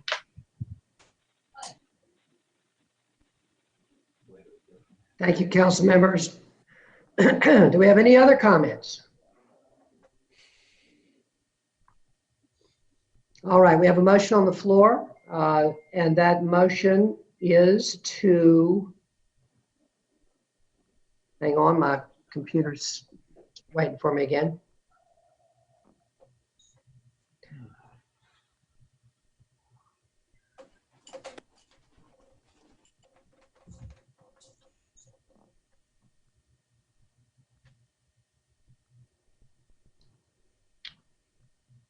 The motion on the floor is to adopt the ordinance annexing Falls Village North. Madam Clerk, will you please call the roll? Mayor Schul. Aye. Mayor Pro Tem Johnson. Nay. Councilmember Caballero. Nay. Councilmember Freeman. Nay. Councilmember Middleton. I vote yay. Councilmember Reese. No. Thank you, Madam Clerk. The motion fails 2 aye, 4 nay. And we will now move on to item 24. I don't believe we need to take up any of the rest of those motions, do we, Mr. Young?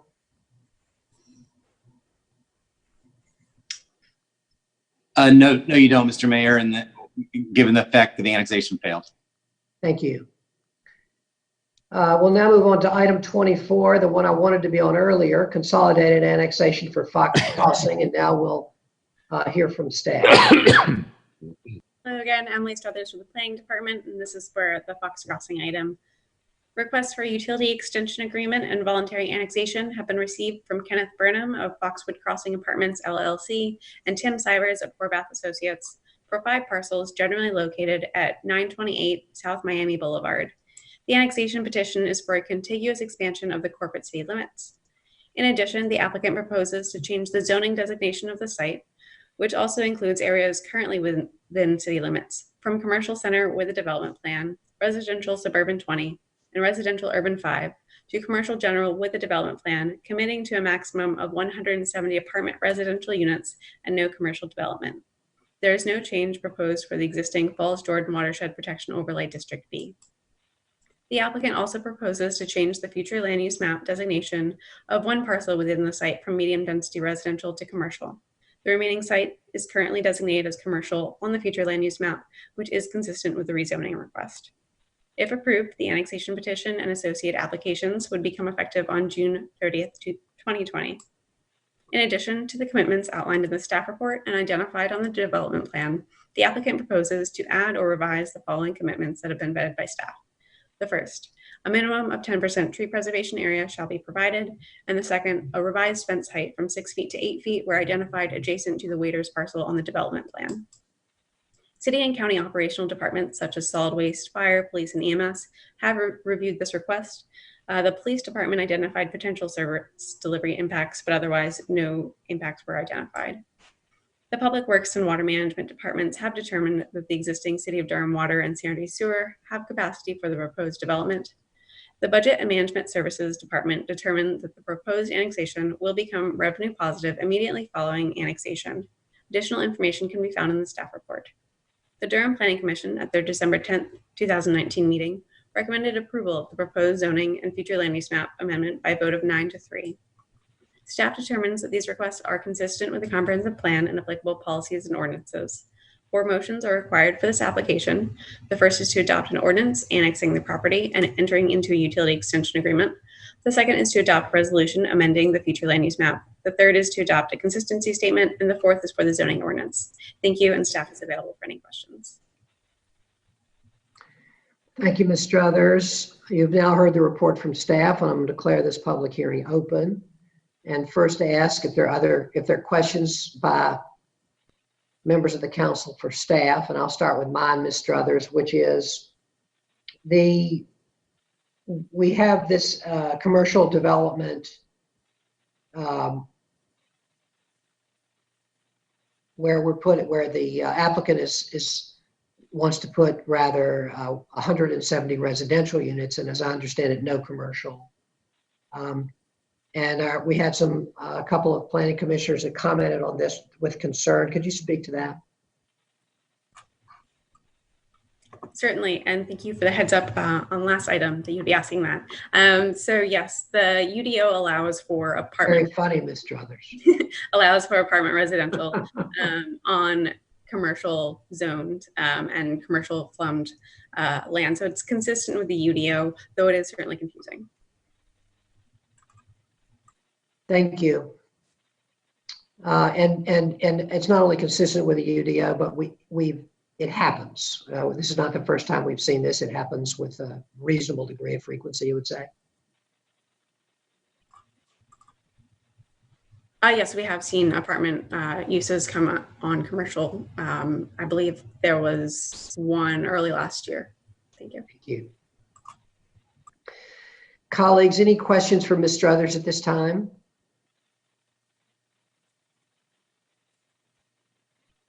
Thank you.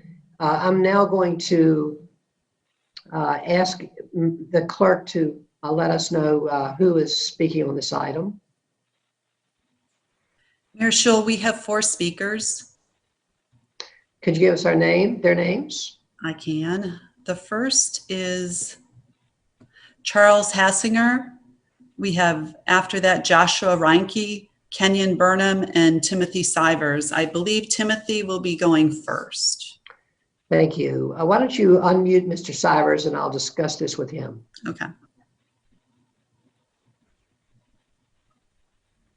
Good afternoon, Mayor. How are you today, sir? Mr. Sivers, welcome. There are 4 speakers to this item. Are you planning to make a presentation?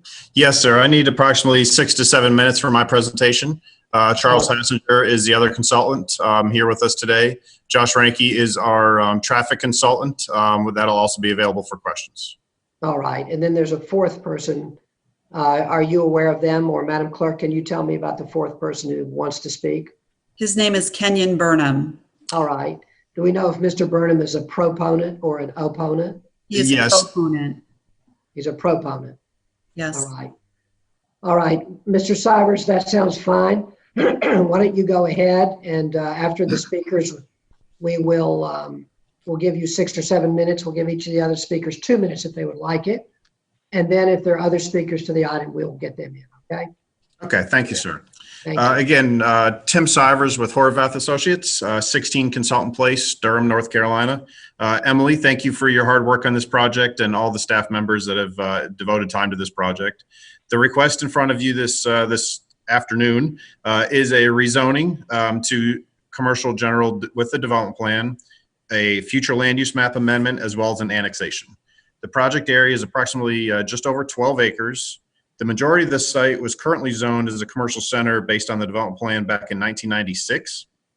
That allotted for 96,500 square feet of commercial development. It included access points onto Lynn Road, Pleasant Drive, and US 70. And that development plan from 1996 did not accommodate for stream buffers as our plan currently does today. The project's located along US 70, what is now known as the East End Connector. This widening project previously taken land from the project area, and will also eliminate the access onto US 70 that's shown on the previous development plan. In addition to the stream buffers and utility easements have eliminated the potential for a commercial center on this property. Furthermore, NCDOT project is proposing to convert US 70 from Lynn Road to TW Alexander as a controlled access freeway. Even though NCDOT has currently have this project on hold, there are 2 development options. The northern option has no impact on the project area. The southern option does have an impact on the project area, but we've discussed this with NCDOT, and they've allowed this project to move forward and have fully reviewed this project It is also our team's opinion that the northern route will be chosen, and which will not impact the development while keeping access to the project area. The proposed development plan includes rezoning this project area to CG to allow for the development of up to 170 residential units, residential apartment units. Commercial designation was chosen for this site since the majority of the site was already zoned commercial. And prior to our submittal in October of 2018, this was reviewed with, that decision was reviewed with staff. The apartments will vary in size with a mix of 1, 2, and 3 bedroom apartment options. The average will be in excess of about 1,000 square feet. Rent forecast obviously will depend on the final market analysis, but likely around $1.25 a square foot. That equates to 1,000 square foot apartment renting for approximately $1,250 per month. The site's location and proposed apartment development provide a great transition and is more compatible between the highly used freeway of US 70 directly to the east and the adjacent single-family residential homes to the west and southwest. In addition, the earlier mentioned stream buffers and power line easements make this site ideal for apartment development. The development plan illustrates commitments to right-of-way dedication, landscape buffers, tree preservation area, maximum impervious area of 70%, a maximum of 170 units, as well as access points to Lynn and Pleasant Drive. Road improvements will be constructed on Pleasant Drive and provide a left turn lane into the development and construct a 3-lane section towards US 70, as well as providing a bike lane. The developer will also construct a bus stop along Lynn Road and or Pleasant Drive adjacent to the site if required by Go Durham. We've committed to an $18,000 contribution to the Durham Public Schools and a $17,000 contribution to the City of Durham Dedicated Housing Fund. Emily had previously mentioned the additional text commitments that have been reviewed by staff. We are going to commit to a minimum of 10% tree preservation area.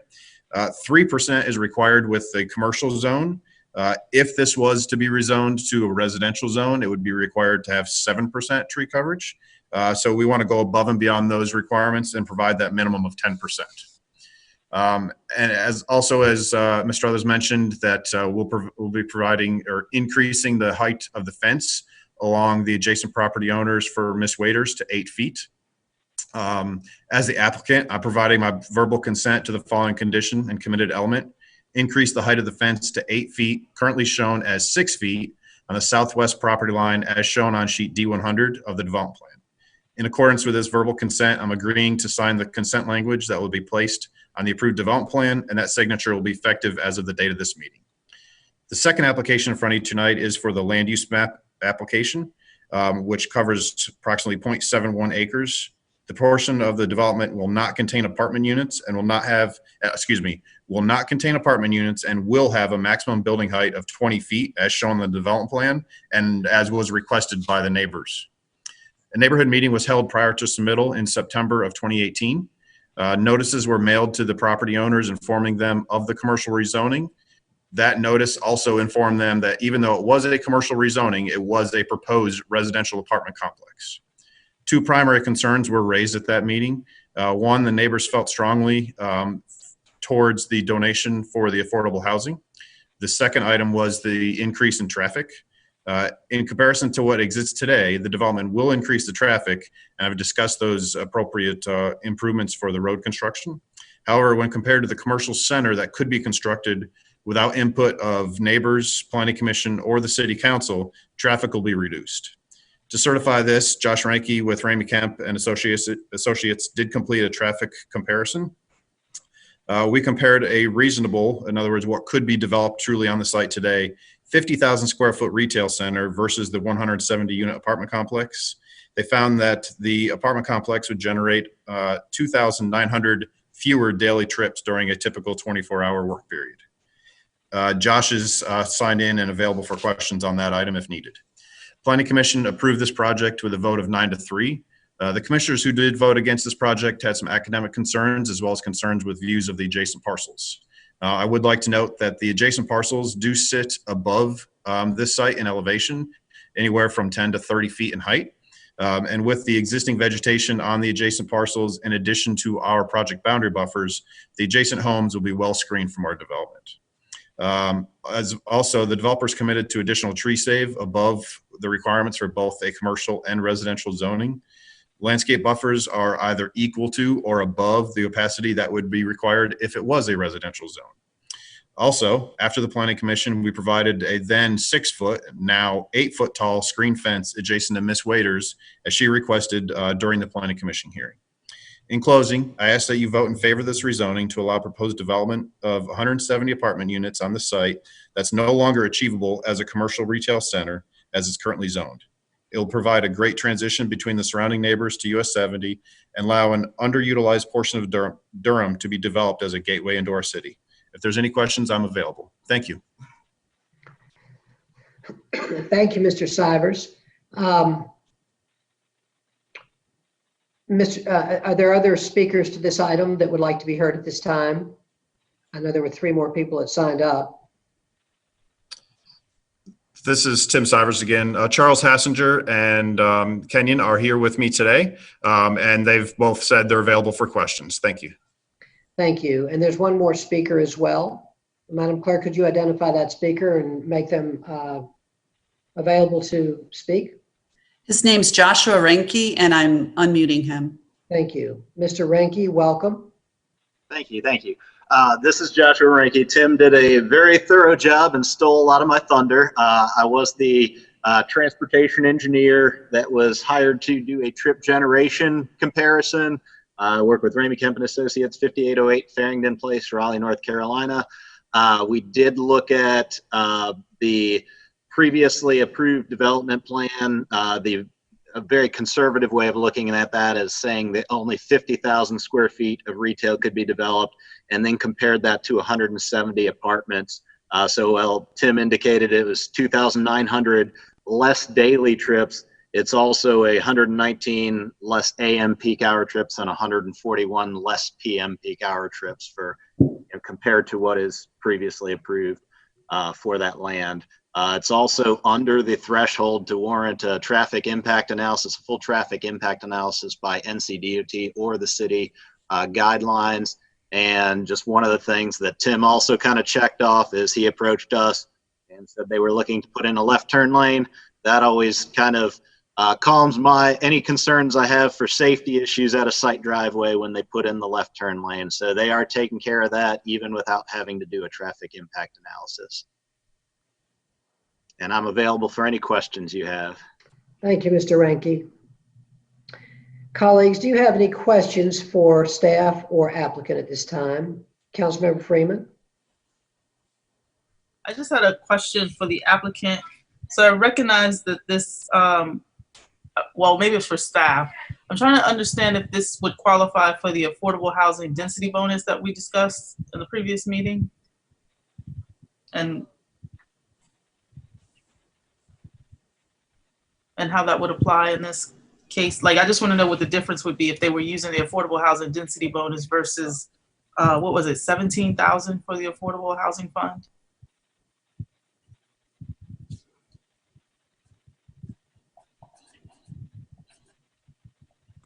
Anyone? Sorry, yes, thank you for your question. I'm trying to pull up the ordinance now to be able to answer that. I just need to confirm whether or not the affordable housing bonus would be permissible under the commercial zoning. Is that what you're asking? Yeah, that was what it was. Let's see. And Pat may be able to chime in if he knows more directly than I do. And I'm sorry, I didn't think about that when I was looking at this because I didn't know that they were they were making the additional, offer of 17,000 to the fund. But yeah, I'm sorry, Councilmember Freeman. The affordable housing density bonus can be utilized in commercial districts. It can be, you said. It can be. It just needs to be for the residential use, but it can be in a commercial district. Yes. And for the applicant, is there a reason you're not using the affordable housing density bonus? No, ma'am, there's not.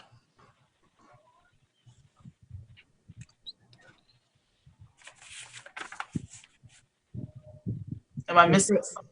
I'm sorry. Go ahead, Councilmember.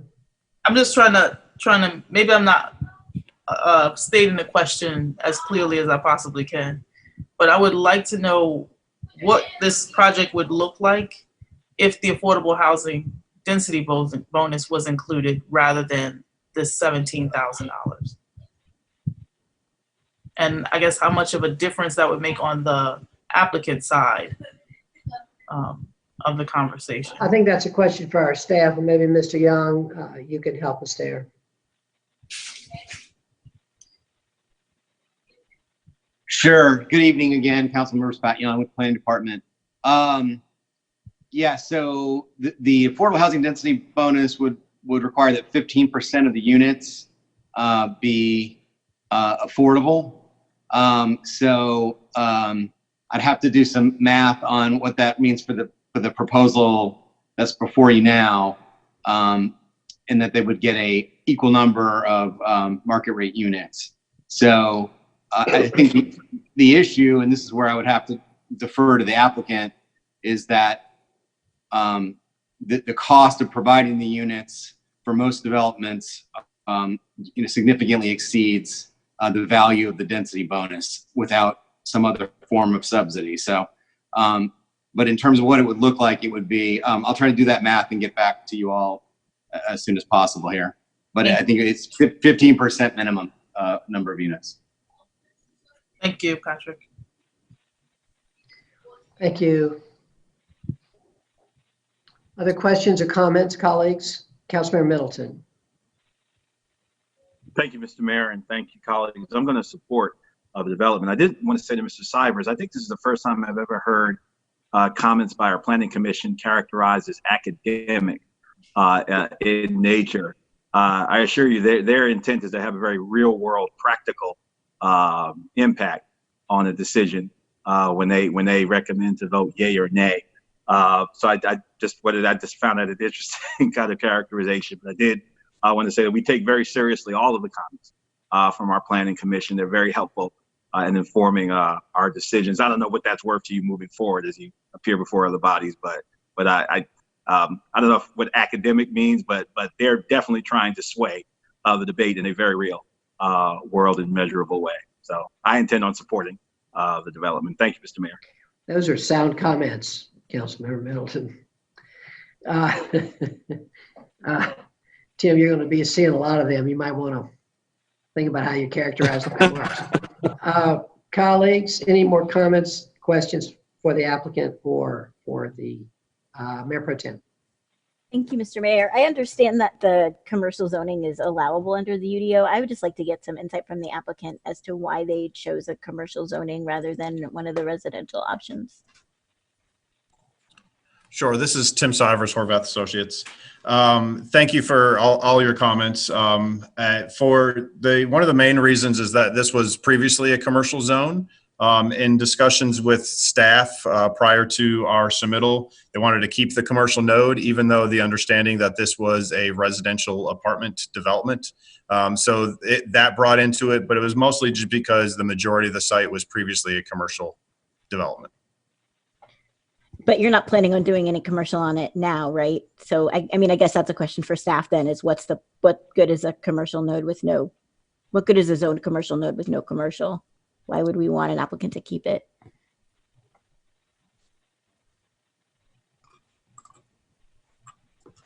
Hi, thank you. I can chime in a little bit regarding the future land use map.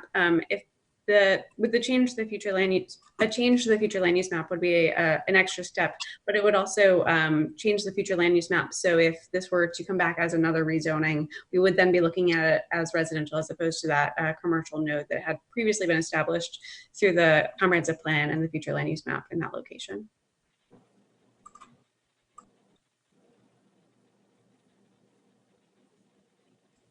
Pat, did you want to weigh in on that?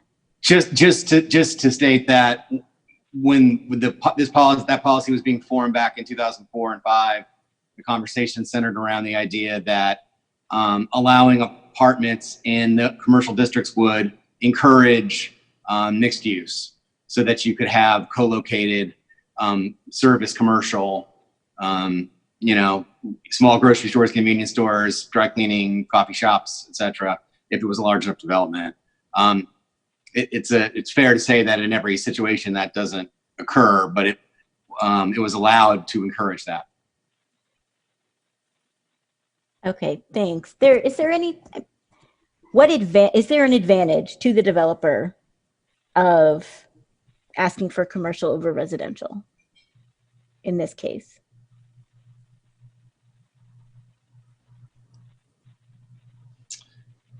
So some of the required, and I don't have this at hand, but some of the required setbacks and height limitations and those kind of things are different than some of the residential zones. The applicant may be able to speak to what, and there are some limitations in the development plan in that regard. But generally, depending on the district, there's can be somewhat more permissive in those areas. Okay, thanks. That's helpful. Can we, I mean, I think I need to think a little bit more about how big a deal this is. Like it feels strange to zone something commercial and then not have any commercial, but maybe it's something we can flag for follow up with in the comp plan conversations.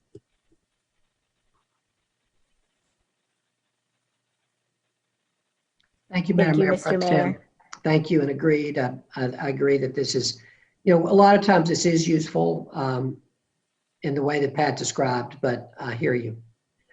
All righty, before Councilmember Caballero is forced to depart, I think we'll go ahead and take a vote on this item. You all have heard. Mayor, I promise not to, Mr. Mayor, I promise not to take too long. Mayor, there is a speaker who has raised her hand. Okay, we have a speaker that's raised their hand, and then we'll go to Councilmember Reese. Her name is Wendy Dixon. All right, Ms. Dixon, welcome, and can you make yourself heard? Yes, hi, I'm Wendy Dixon, and I actually received a letter about this. I own a house. I'm assuming it is across the highway on Pleasant Drive at 415. So what would this mean for me as a homeowner, that it's being rezoned commercial? Is Ms. Dixon within the rezoning area, Ms. Struthers? My understanding is that she's not. Okay, Mr. Sivers, can you speak to that? Yes, this is Tim Sivers, Horvath Associates. I believe Ms. Dixon, I believe she may have said that she was on the opposite side of US 70. Is that correct? Yes, Tim, I think I've actually spoken to you on the phone before. I believe so as well. Yes. Yeah. So this is not going to impact your property. This is on the other side of US 70 or Miami Boulevard, and it'll impact. So it will have no impact on your individual property. Okay. Thank you, Ms. Dixon. Mr. Mayor, just because it feels a little unnerving when someone says that a development coming online in a neighborhood near 70, even across the street, would have no impact. I just want to be clear that it can have impact to her tax value as there's development occurring in that area. Just being clear that it's not no impact, and that impact is not determined by the development. It's just something to be aware of as a property owner.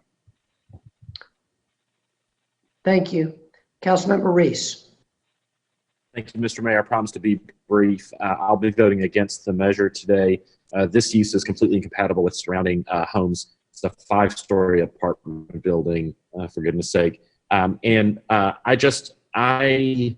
certainly appreciate the desire for additional density and appreciate the developer's work to reach out to their neighbors. But the compatibility is one thing, and the other thing is just the lack of the fact that we're talking about putting all these units right up against Highway 70. Planning Commissioner Baker submitted what may have been some academic references, but certainly have real-world impacts for the folks that live near busy roadways, and those citations were about the health effects of that. So I won't be supporting the measure today. Thank you, Mr. Mayor. Thank you. I'll be brief with my comments as well. I will be supporting it. I think that this is actually a very good place for these residences, and I agree that they're tall, but I think the topography is very helpful in that regard. And while I understand the concerns about air pollution near residences. It's just something we're all facing all the time. This is a city. And so I found that unpersuasive. Okay. Any other comments? I'm going to now declare this public hearing closed, and the matter is back before the council, but I see Mr. Young may have a comment. No. He just showed up there for a moment. Mr. Young, do you have a comment? I'm sorry, I was having technical difficulties. I wanted to quickly address Councilmember Freeman's question for your vote. With the use of the affordable housing density bonus, 25 of the 170 units would have to be affordable at 15%. That would get you a 2-for-1 bonus. So you get a 50 additional market units for a total of 220. Thank you. And I think that what we can safely say is that we'll be getting people using the affordable density bonus in places where there is higher value for each apartment, and that the developer is able to realize a more profit from that additional density. All right. I'm now going to, let me go back to this item.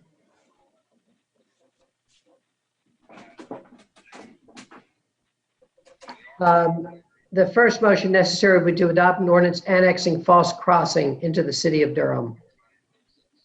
So moved. So moved. It's been Second. moved by Madam Mayor Pro Tem, seconded by Councilmember Middleton. Madam Clerk, will you please call the roll? Mayor Schul, Aye. Mayor Pro Tem Johnson, Aye. Councilmember Caballero, Aye. Councilmember Freeman, Nay. Councilmember Middleton, I vote yay. Councilmember Reese. No. Thank you, Madam Clerk. I believe the score was, the ayes have it 4-2. That is correct. And now we'll move to the second motion to adopt a resolution amending the future land use map to commercial for the site. What was Deidreana's thing about? Oh, well, there's people that live there now that won't. Mr. Shunk, you might want to mute yourself. You know who lives there now and who won't, or something. I don't know. Mr. Shunk, you might want to mute yourself. A host can mute him as well. We have Thank you. several staff as hosts. I would love to hear what they're laughing about with my comments. They're We have off a record, second. Counselor. Do you have another motion to adopt a resolution amending the future land use map to commercial? So moved. Second. Moved by Councilmember Middleton, seconded by Mayor Pro Tem. Madam Clerk, will you please call the roll? Mayor Schul, Aye. Mayor Pro Tem Johnson, Aye. Councilmember Caballero, Aye. Councilmember Freeman, Nay. Councilmember Middleton, Middleton, yay. Councilmember Reese. No. Thank you. Thank you. I believe again that the ayes have it 4-2. And we'll now move to motion number 3 to adopt a consistency statement as required by NCGS 160A 383.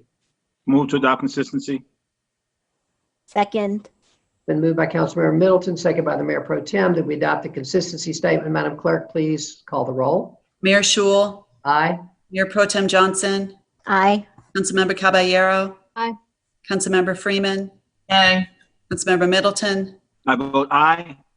Councilmember Reese. Vote yes. Thank you. Thank you. That motion passes 5-1. Now we'll have a fourth motion to adopt an ordinance amending the Unified Development Ordinance. So moved. Second.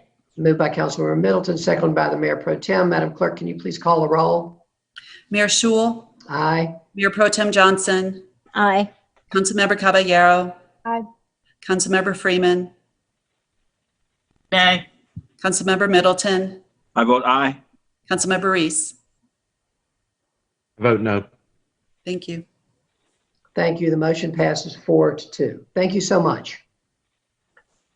All right. I know Councilmember Caballero has to leave. Councilmember, I think without an excused absence, you'll be voting yes on the next item. Do you have a high comfort level with that? Yeah. Okay. Thank you. Have a great time at the, Thank you all. Good night. that sounds like a lot of fun. Congratulations to Paolo. Mhm. Absolutely. Tell him Hear, hear. congratulations from all of us. Congratulations. All right, we have one more item before the closed session, the Unified Development Ordinance Text Amendment Neighborhood Protection Overlay Revisions. And this is a public hearing item. We'll now hear from staff. Good. I suppose it's evening now, Mr. Mayor and members of council. This is Scott Whiteman from the Planning Department again. This text amendment includes revisions to the neighborhood protection overlay process, mostly related to the initiation of NPOs. The intent of these changes clarify the process for requesting NPOs and codify the existing guidelines. Another key component is to require initiation by the appropriate governing body to determine the level of support and commitment to necessary resources before work on the NPO begins. Though I promise we will sort out the resolution issue before we bring one of those to you again. Staff recommends approval of this UDO amendment, as does the Planning Commission. As a reminder, this item requires 2 motions, one for a consistency statement and one for the adoption of the ordinance. And I'd be happy to answer any questions from the council. Thank you very much, Mr. Whiteman. You all have heard the report from staff, and I'm declaring this public hearing open. And first, I'm going to ask if there are any questions for the staff by members of the council.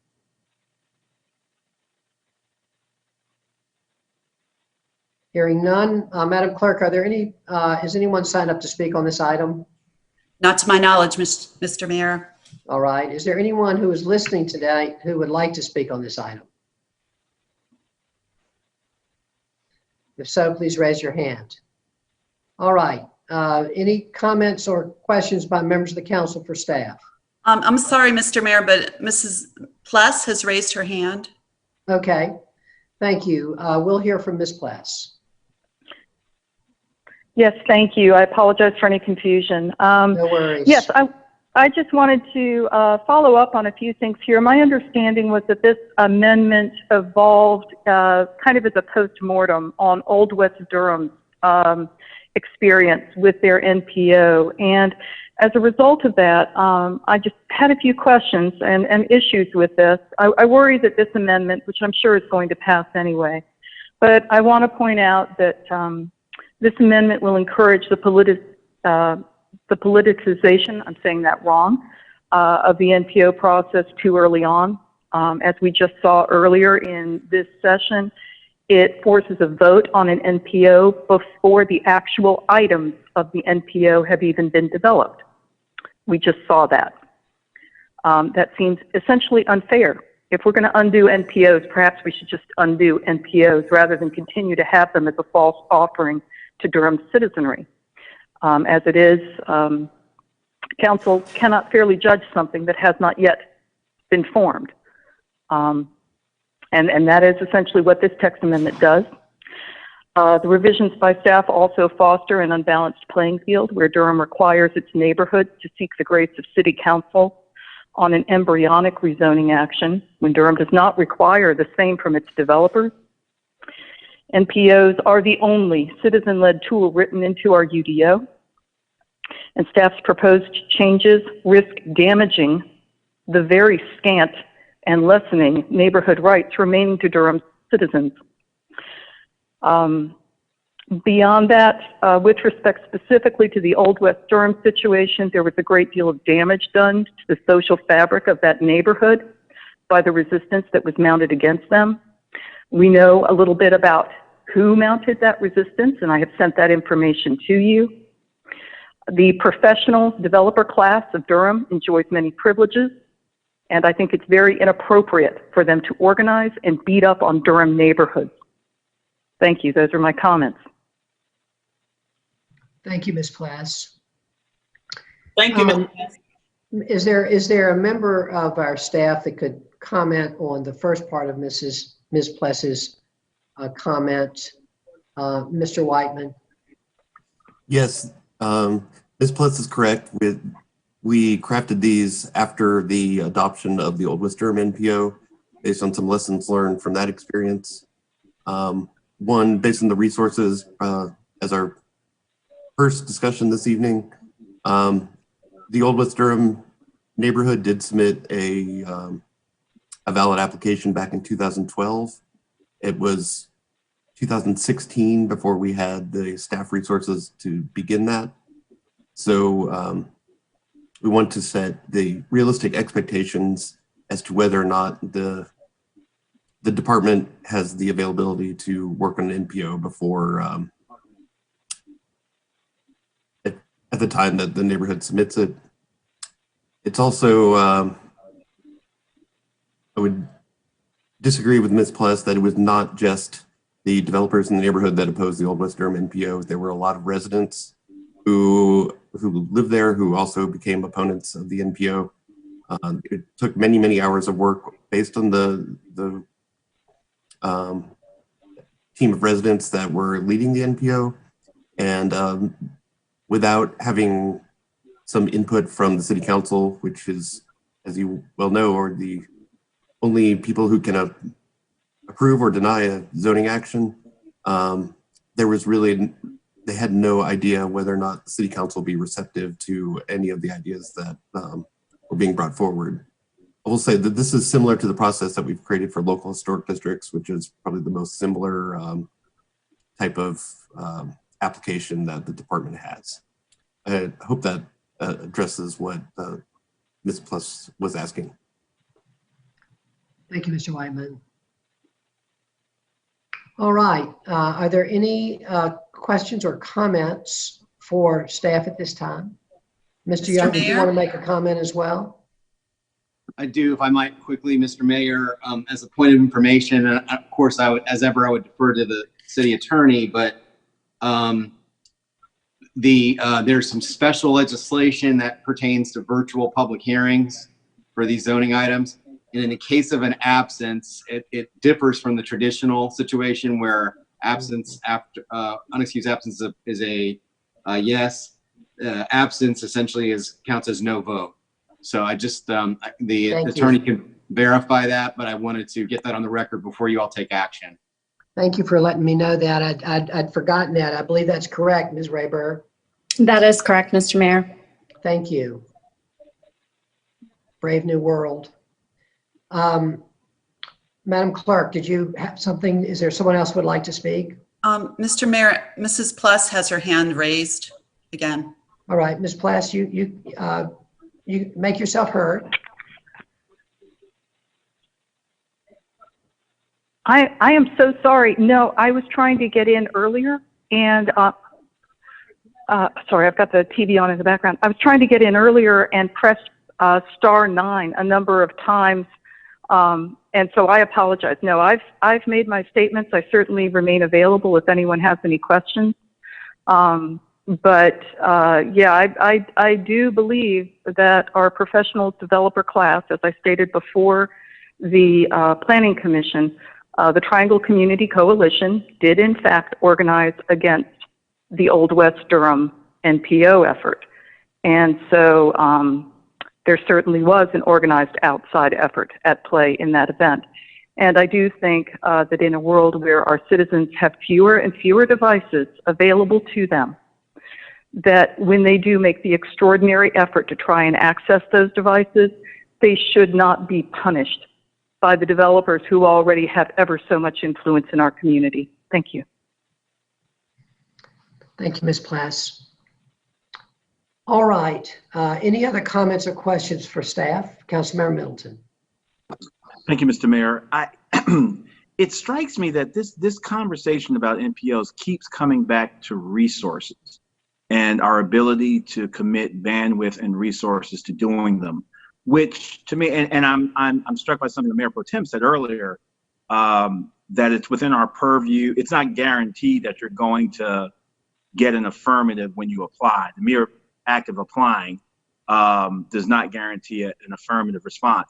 However, if we keep talking about resources, then to me that does imply that it's a yes when we can afford it. If we keep talking about resources and staff bandwidth, the message that I would get is when we can get to it, we'll do it. And I find Ms. Pless's arguments compelling in terms of us being placed in a position to appear that we're making a decision on merits when the merits haven't even been presented to us. If they never get to a point where we can even look at what's in the MPO, but we're saying no, based upon resources. If it truly is about resources, then that is a yes, when we can afford it. And maybe our focus needs to be on,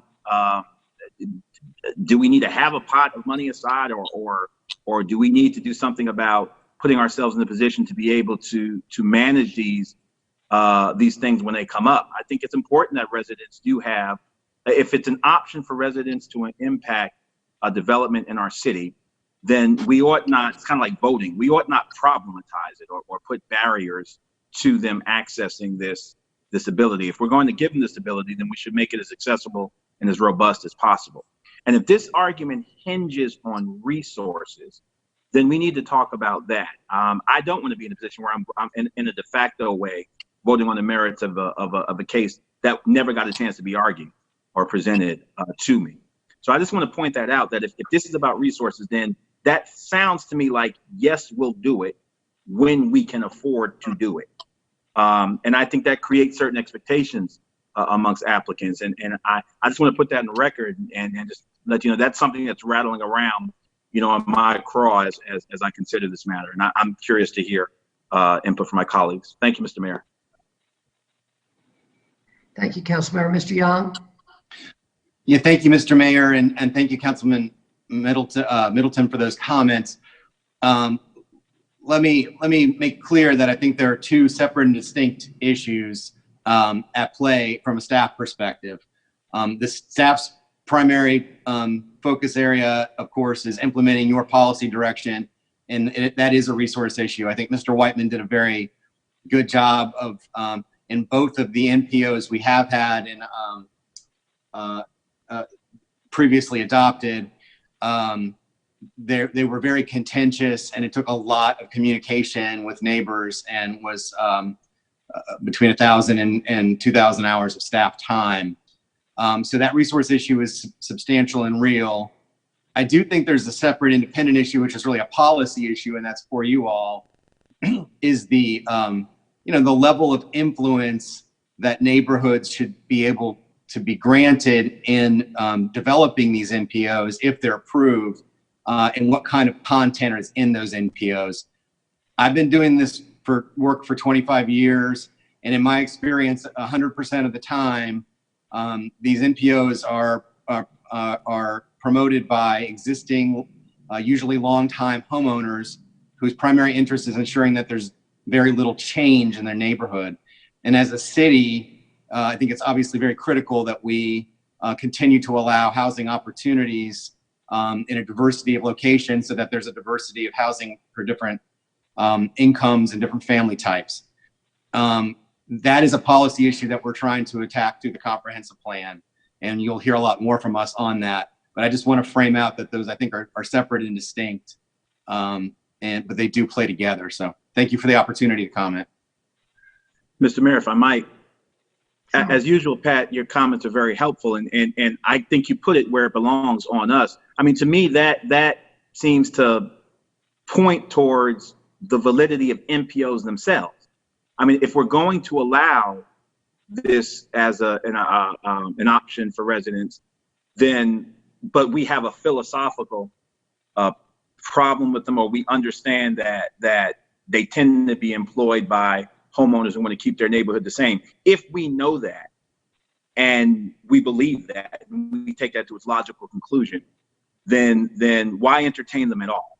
I mean, if we're going to allow this option to be exercised by residents, and I don't want to engage in the theater of allowing the option, but erecting these barriers, de facto or otherwise, to their use. I mean, if they are being used as an instrument to frustrate our efforts at housing diversity, then let's call it that and treat the option as such. But if we're going to allow them and make them available to residents, and I think we should do that in good faith. And I'm not talking about the staff now, I'm talking about us as a council. The only thing I want to be, if I'm being asked to determine whether or not staff, we have the resources or bandwidth to do them, that's a different consideration than opining about the virtue of the actual presentation itself, because I haven't seen it yet. But if we're already out the gate we're biased or prejudiced against these things because they tend to be used by homeowners to keep their neighborhood the same, then we should just say that and govern ourselves accordingly. So I just want to, again, in fairness, if we're going to do them, let's do them and let's make them accessible to our residents. And if we're not, if we have a problem with them, let's say that and govern ourselves accordingly. Mr. Young. Yeah, thank you for those comments, Councilmember Middleton, and we'll definitely take that to heart as we look at policy in this area that will be concurrent with the comprehensive plan. I think you're exactly right. I agree with you completely. I guess I would say my judgment of when this tool was adopted by a prior council in 2005 or 2006, there was a political consensus at the time that neighborhoods having special consideration to prevent development or redevelopment was a good, an unalloyed good. I think there's a greater diversity of opinion on that at this time. So that's exactly what we're examining as staff, looking at best practices across the country, and most importantly, going to be engaging our community members on over the coming months and years. Thank you.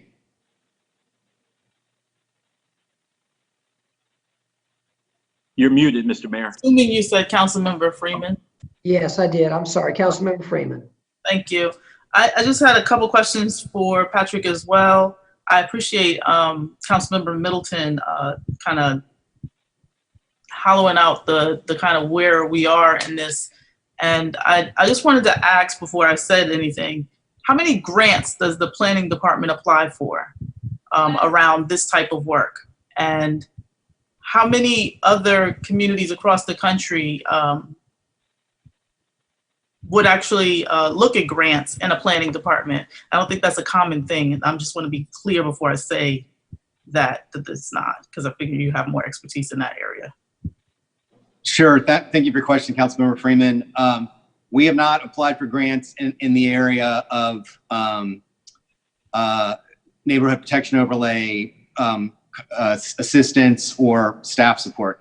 We have in the past for historic preservation overlays, which are very similar in nature, and been successful and received those, and those have played into getting some of our local historic districts developed. That's something we could do, but as I tried to allude to in my earlier comments, that hasn't been a priority for the department. I think we're looking at trying to promote housing inclusivity, housing access, housing supply, so that our housing affordability crisis doesn't accelerate. So that hasn't been a priority area, but it's something we could do. There's very limited resources available in that narrow area in the grant nonprofit space. Thank you, Patrick. I just wanted to speak as a longtime property owner who has used the tool as far as a local historic district, and recognizing that I'm not a part of the JCCPC and I'm not hearing the cases that I used to when I was on the planning commission. So when I'm coming at this, I'm coming cold, kind of, so to speak. And so it's often, there's a long arc on this planning and development work. And I think that folks have made a good faith effort in trying to make sure to nail down the context around, the color of, around the redlining that it's occurred in the past. And I feel like the miss has been in acknowledging all the work that we're doing with expanded housing choices, with a variety of other housing choice options, is that without the actual capital to support people not of color to be able to use these tools, we're not helping the situation. So you're not going to increase housing affordability with more housing. I mean, San Francisco could say they have so much housing. I mean, that didn't change the price of rents, and it didn't change the cost of living. It's how you're implementing the tools. And I consistently bring this up to the council in these cases around how we're not constructing the actual tool to impact in the way that we would like. So yes, I appreciate Middleton saying that, Councilmember Middleton saying that if we're going to stand in the way of people being able to do MPOs, then we might as well not do them at all. And I really appreciate Ms. Pless in saying that, acknowledging that as a council, this is where we've taken our stand, and we're not supportive of neighborhoods coming forward with their ideas around how their neighborhood should look. That's clear. I am, however, concerned as I note that down 98 and down Federal Street, I'm consistently seeing a shift. And that same shift is the same shift I was seeing in my neighborhood in East Durham and in Southside and now seeing in Bragtown. And these considerable shifts are gentrification. And we consider that consistently sit like we're not having impact on those things. And and the developer can come in and say, well, we're not gonna, impact your property, but those things all have impact. And the lasting impact is that Black and brown people get displaced. And I consistently push on this aspect because it's not the norm. It is not how you look at development. But if we don't look at development that way, we'll continue to do the same things we've been doing in the name of trying to right the wrong with a neighborhood that's not of color.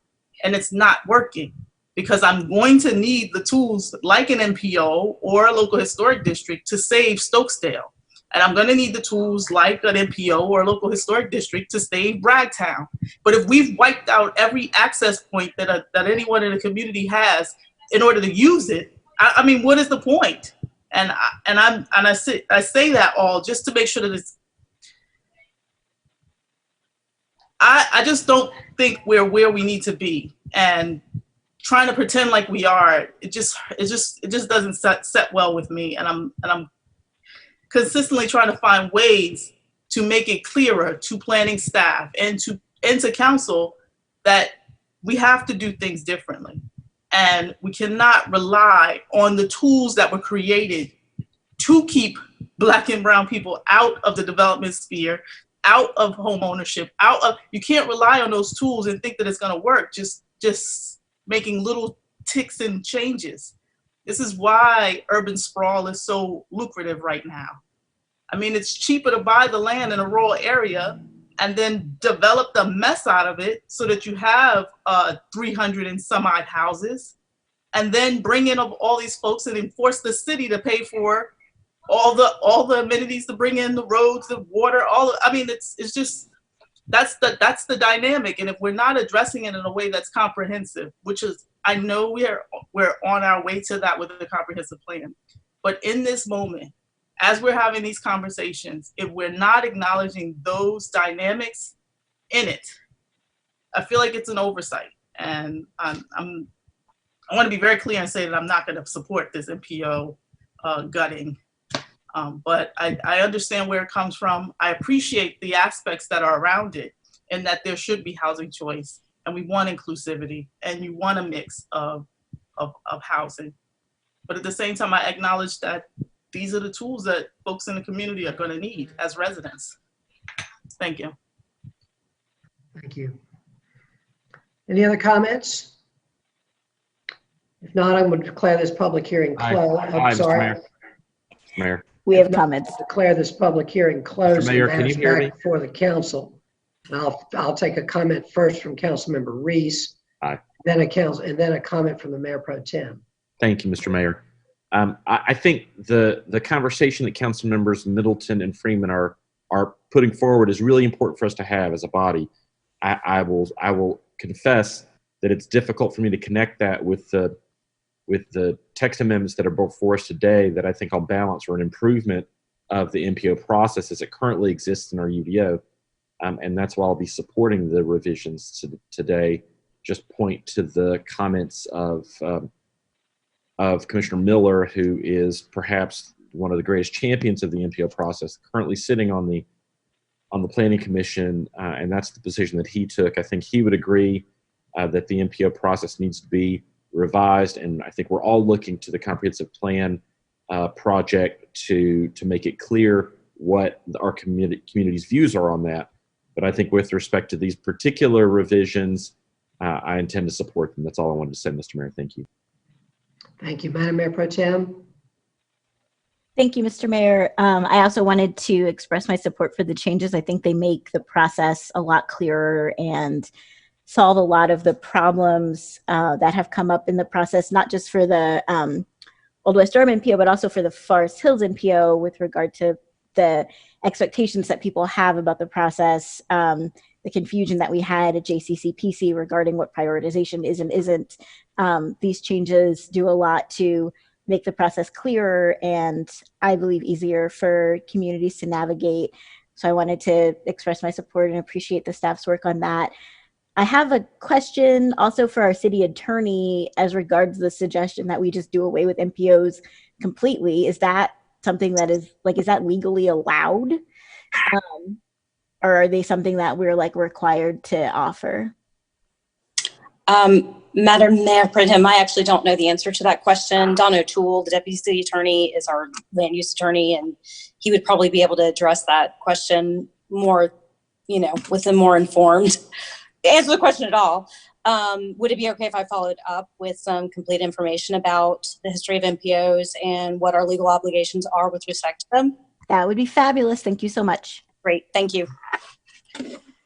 Yeah, if I might weigh in, Madam Mayor Pro Tem, not an attorney, but I do know that there's nothing in state law that requires us to have NPOs. Most jurisdictions in North Carolina don't have those. They are authorized, but they're not required. So it would require a UDO text amendment to change, but it's legally permissible. Thank you. I just want to comment for a moment as well. We know that in cities nearby us, in Raleigh and Chapel Hill, NPOs have they've proliferated, and they've been used to protect neighborhoods from change. They've been used to protect primarily privileged neighborhoods from having the kind of housing options and diversity that I know we all support.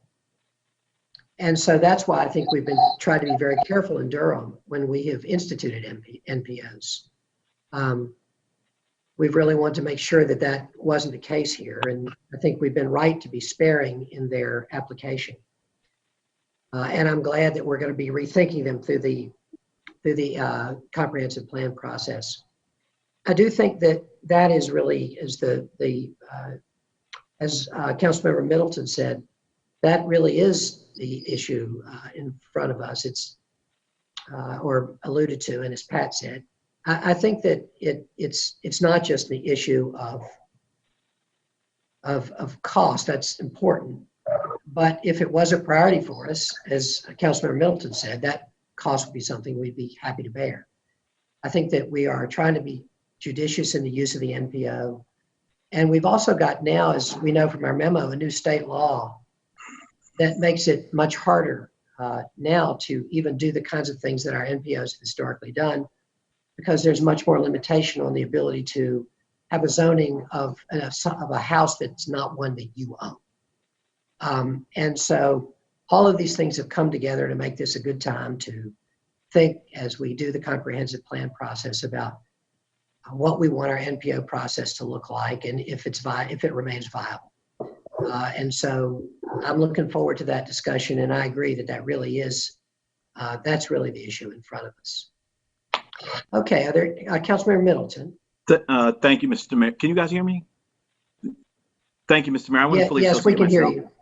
Thank you, sir. I want to fully associate myself with the comments you just made. Also want to, I think Council Reese raises a great point.